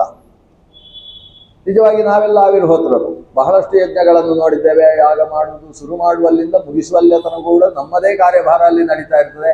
ಹಾಗೆ ಅಂತೇಳಿ ನಮ್ಮನ್ನು ನಾವು ಆವಿರ್ಹೋತ್ರ ಅಂತ ಹೇಳಲಿಕ್ಕಾಗ್ತದ? ಯಜ್ಞವನ್ನು ಕಂಡವ ಅಂದರೆ ಇವರು ನಮಗೆ ಕಾಣಿಸುವುದೇನು? ನಮಗೆ ಅಲ್ಲಿ ಕಾಣಿಸುವುದು ಇಟ್ಟಿಗೆ ಇಟ್ಟದ್ದು ಕಾಣಿಸುತ್ತೆ. ಇಟ್ಟಿಗೆ ಅಗ್ನಿ ಪ್ರತಿಷ್ಠೆಗಿಂತ ಮುಂಚೆ ಹೋದರೆ ಅಲ್ಲಿ ಮರಳು ಹಾಕಿದ್ದು ಕಾಣಿಸುತ್ತೆ. ಅಗ್ನಿ ಪ್ರತಿಷ್ಠೆ ಆದ ಮೇಲೆ ಹೋದರೆ ಒಂದಷ್ಟು ಸೌದೆ, ಇಂಧನ, ಆ ಇಂಧನದಲ್ಲಿ ಬೆಂಕಿಗೆ ಇವರು ತುಪ್ಪ ಸುರಿತಾ ಇರುವುದು. ತುಪ್ಪ ಸುರಿತಾ ಇದ್ದಾಗೆ ಅಗ್ನಿ ಚೆನ್ನಾಗಿ ಪ್ರಜ್ವಲಿಸುವುದು. ಆಮೇಲೆ ತುಪ್ಪ ಹಾಕಿ ಅನ್ನ ಹಾಕಿದ್ರು ಅಂದರೆ ಒಂದಷ್ಟು ಹೊಗೆ ಬರುವುದು. ಇಷ್ಟು ನೋಡಿ ನಾವೊಂದು ಯಜ್ಞವನ್ನು ನೋಡಿ ಬಂದ್ವಿ ಅಂತ ಹೇಳ್ತೇವೆ. ಆದರೆ ಯಜ್ಞ ಅಂದರೆ ಕೇವಲ ಅಲ್ಲಿ ಉಪಯೋಗ ಮಾಡುವ ಜಡದ್ರವ್ಯಗಳಲ್ಲ. ಪ್ರತಿಯೊಂದರಲ್ಲೂ ಚೇತನವನ್ನು ನೋಡಿದರೆ ಅವನಿಗೆ ಆವಿರ್ಹೋತ್ರ ಅಂತ ಹೆಸರಾಗ್ತದೆ. ಯಜ್ಞದಲ್ಲಿ ಯಾವ ಯಾವ ಜಡದ್ರವ್ಯಗಳನ್ನು ಉಪಯೋಗಿಸ್ತೇವೋ ಆ ಜಡದ್ರವ್ಯದಲ್ಲಿ ಸನ್ನಿಹಿತವಾಗಿರುವ ಭಗವಂತನ ವಿಭೂತಿಗಳನ್ನು ಉಪಾಸನೆ ಮಾಡುವವನಿಗೆ ಆವಿರ್ಹೋತ್ರ ಅಂತ ಹೆಸರು. ಎಲ್ಲಿಯ ತನಕ? ಒಂದು ಯಜ್ಞದಲ್ಲಿ 360 ಇಟ್ಟಿಗೆಗಳನ್ನು ಬಳಸ್ತದೆ ಅಂತಾದರೆ ಆ 360 ಇಟ್ಟಿಗೆಗಳಲ್ಲಿ 360 ಭಗವಂತನ ರೂಪಗಳಿದ್ದಾವೆ. ಆ ಭಗವಂತನ 360 ರೂಪಗಳು ಏನು? ಒಂದು ಸಂವತ್ಸರದಲ್ಲಿರುವ 360 ದಿವಸಗಳನ್ನು ನಿಯಂತ್ರಿಸತಕ್ಕಂತಹ ಭಗವಂತನ ರೂಪಗಳು. ಅಷ್ಟೇ ಅಲ್ಲ, ಮನುಷ್ಯನ ಶರೀರದಲ್ಲಿ 360 ಎಲುಬುಗಳಿದ್ದಾವೆ, ಅಸ್ಥಿಗಳಿದ್ದಾವೆ. ಆ 360 ಅಸ್ಥಿಗಳಲ್ಲಿರುವ ಭಗವಂತನ ರೂಪವು 360 ವತ್ಸರದ ದಿನಗಳಲ್ಲಿರತಕ್ಕಂತಹ ಭಗವಂತನ ರೂಪವು ಯಜ್ಞದಲ್ಲಿ ಚಿತಿ ನಿರ್ಮಾಣದಲ್ಲಿ ಬಳಸಿದಂತಹ 360 ಇಷ್ಟಕಾಲದಲ್ಲಿ ಇರತಕ್ಕಂತಹ ಭಗವಂತನ ರೂಪವು ಒಂದೇ ಅನ್ನುವುದನ್ನು ಯಮದೇವ ನಚಿಕೇತನಿಗೆ ಉಪದೇಶ ಮಾಡುವಂತಹದ್ದು ಉಪನಿಷತ್ತಿನಲ್ಲಿ ಬರ್ತದೆ. ಹಾಗಾದ್ರೆ ಅಲ್ಲಿರುವ ಇಟ್ಟಿಗೆಗಳಲ್ಲೂ ಭಗವಂತನ ರೂಪದ ಚಿಂತನೆ ಇದೆ. ಹಾಗಾಗಿ ನಮ್ಮ ಪ್ರಾಚೀನರು ಯಜ್ಞಕ್ಕೋಸ್ಕರ ಇಟ್ಟಿಗೆಯನ್ನು ಇಡುವಾಗ ಒಂದು ಲೆಕ್ಕಾಚಾರ ಇತ್ತು. ಒಂದೋ 4 ಇಟ್ಟಿಗೆ ಇಡಬೇಕು, ಇಲ್ಲವೋ 8 ಇಟ್ಟಿಗೆ ಇಡಬೇಕು, ಇಲ್ಲ 12 ಇಟ್ಟಿಗೆ ಇಡಬೇಕು, ಅದಿಲ್ಲ ಅಂದರೆ 24 ಇಟ್ಟಿಗೆ ಇಡಬೇಕು. ಅದು ಅಲ್ಲದೆ ಹೋದರೆ 108 ಇಟ್ಟಿಗೆ ಇಡಬೇಕು, ಅದಲ್ಲದೆ ಹೋದರೆ 360 ಇಟ್ಟಿಗೆ, ಇಲ್ಲದೆ ಹೋದರೆ 3600 ಇಟ್ಟಿಗೆಗಳನ್ನಿಟ್ಟು ಯಜ್ಞವನ್ನು ನಡೆಸಬೇಕು. ಇಲ್ಲಿಯ ತನಕದ ವಿಧಾನವು ಕೂಡ ಉಂಟು, ಲೆಕ್ಕಾಚಾರ. ಇದು ಹೀಗೆ ಇಡಬೇಕು, ಇದು ತ್ರಿಕೋನದ ಕೊಂಡ, ಇದು ಚತುಷ್ಕೋನದ ಕೊಂಡ, ಇದು ಅರ್ಧಚಂದ್ರಾಕೃತಿಯ ಕೊಂಡ, ಅದಕ್ಕೆ ಇಷ್ಟಿಷ್ಟು ಇಟ್ಟಿಗೆ ಅಂತ ಲೆಕ್ಕಾಚಾರ. ಯಾಕೆ ಅಷ್ಟೇ ಇಟ್ಟಿಗೆ ಇಡಬೇಕು? ಇಟ್ಟಿಗೆ ಇಡುವುದು ಮಾತ್ರ ಅಲ್ಲ, ಇಟ್ಟಿಗೆ ಮಾಡುವ ವಿಧಾನವನ್ನು ಕೂಡ ಸ್ವಲ್ಪ ಸೂತ್ರಗಳು ಹೇಳ್ತವೆ. ಇಟ್ಟಿಗೆ ಮಾಡುವಾಗ ಅದು ಸರಿಯಾಗಿ 4 ಅಂಗುಲದಷ್ಟು ಎತ್ತರ ಇರಬೇಕು, 8 ಅಂಗುಲದಷ್ಟು ಆಗಲ್ಲ, ಅದರ ವಿಧಾನಗಳನ್ನು ಹೇಳಿಕೊಂಡು ಇಷ್ಟಿಕಾ ವಿಧಾನ ಅನ್ನೋದು ಕೂಡ ಇದೆ. ಆ ಇಟ್ಟಿಗೆಗಳನ್ನು ಇಷ್ಟೇ ಇಡಬೇಕು ಅಂತ ಯಾಕೆ? 4 ಇಡು ಅಂದರೆ ಅಲ್ಲಿ ಚತುರ್ರೂಪವನ್ನು ಚಿಂತನೆ ಮಾಡು, ವಾಸುದೇವ ಸಂಕರ್ಷಣ ಪ್ರದ್ಯುಮ್ನ ಅಲ್ಲಿ.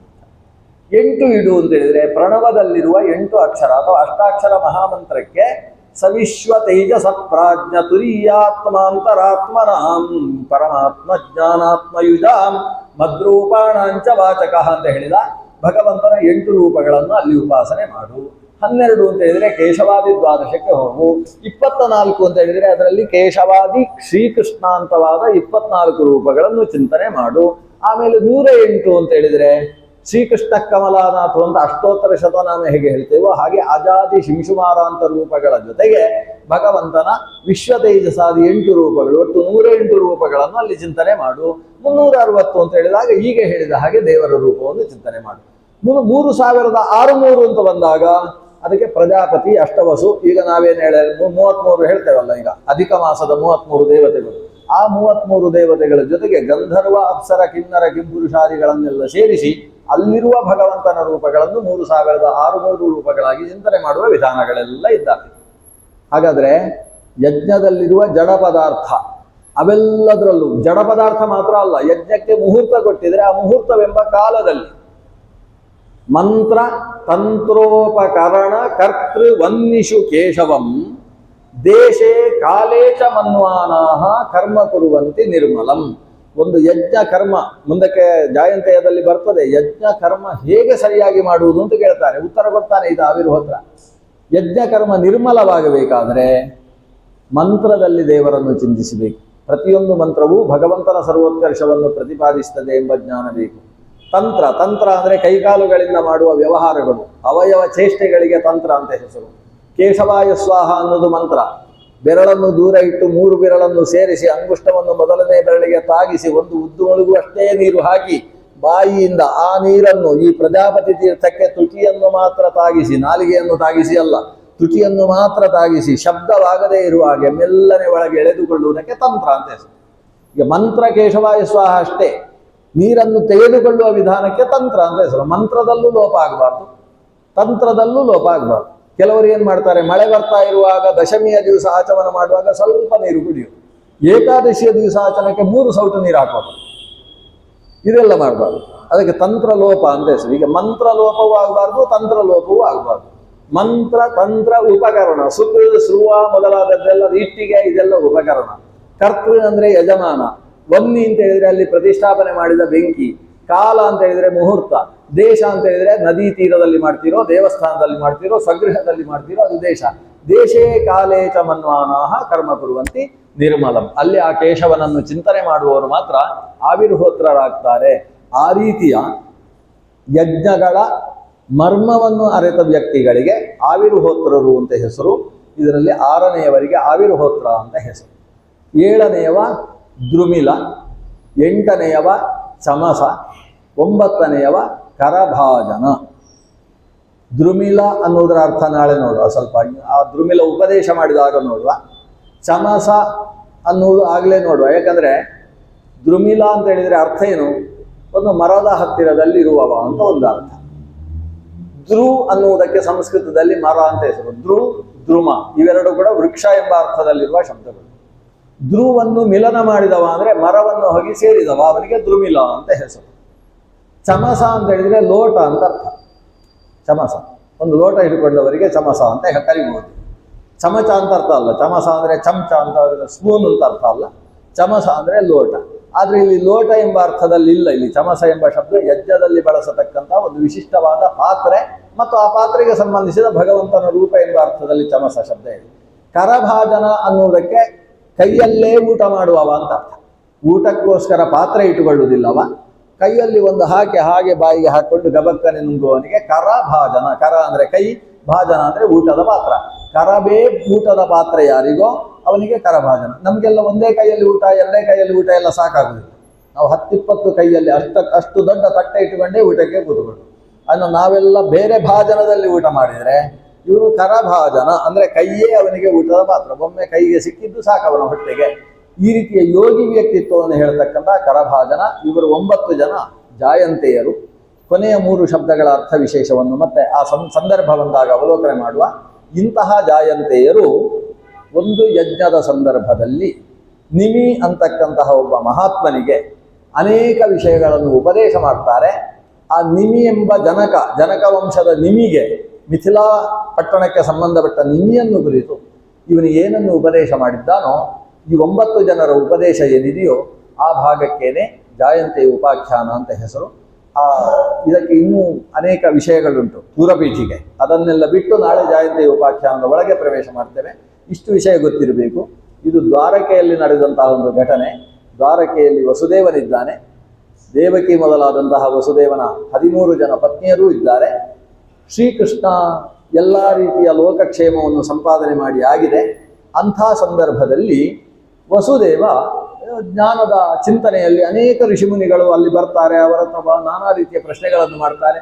ಹಾಗೆ ಅಲ್ಲಿಗೆ ಬಂದಂತಹ ನಾರದರಲ್ಲಿ ಜ್ಞಾನದ ಬಗ್ಗೆ ಪ್ರಶ್ನೆಯನ್ನು ಮಾಡಿದಾಗ ನಾರದರು, ನೀನು ಮಾಡಿದ ಪ್ರಶ್ನೆಗೆ ಉತ್ತರ ನಿಮಿಯನ್ನು ಕುರಿತು ಜಾಯಂತೆಯರು ಕೊಟ್ಟಿದ್ರು, ಅದನ್ನು ಹೇಳ್ತೇನೆ ಕೇಳು ಅಂತ ಹೇಳಿ ವಸುದೇವನಿಗೆ ನಾರದರ ಮೂಲಕ ಜಾಯಂತೆಯ ಉಪಾಖ್ಯಾನದ ಒಂದು ಉಪದೇಶ ನಡೆದಿದೆ ಅನ್ನುವ ಅದರ ಪೂರ್ವಪೀಠಿಕೆಯ ಜೊತೆಗೆ ಇವತ್ತಿನ ಅನುಸಂಧಾನವನ್ನು ಮಧ್ವೇಶ ಗೋಪಾಲಕೃಷ್ಣನಿಗೆ ಸಮರ್ಪಣೆ ಮಾಡೋಣ.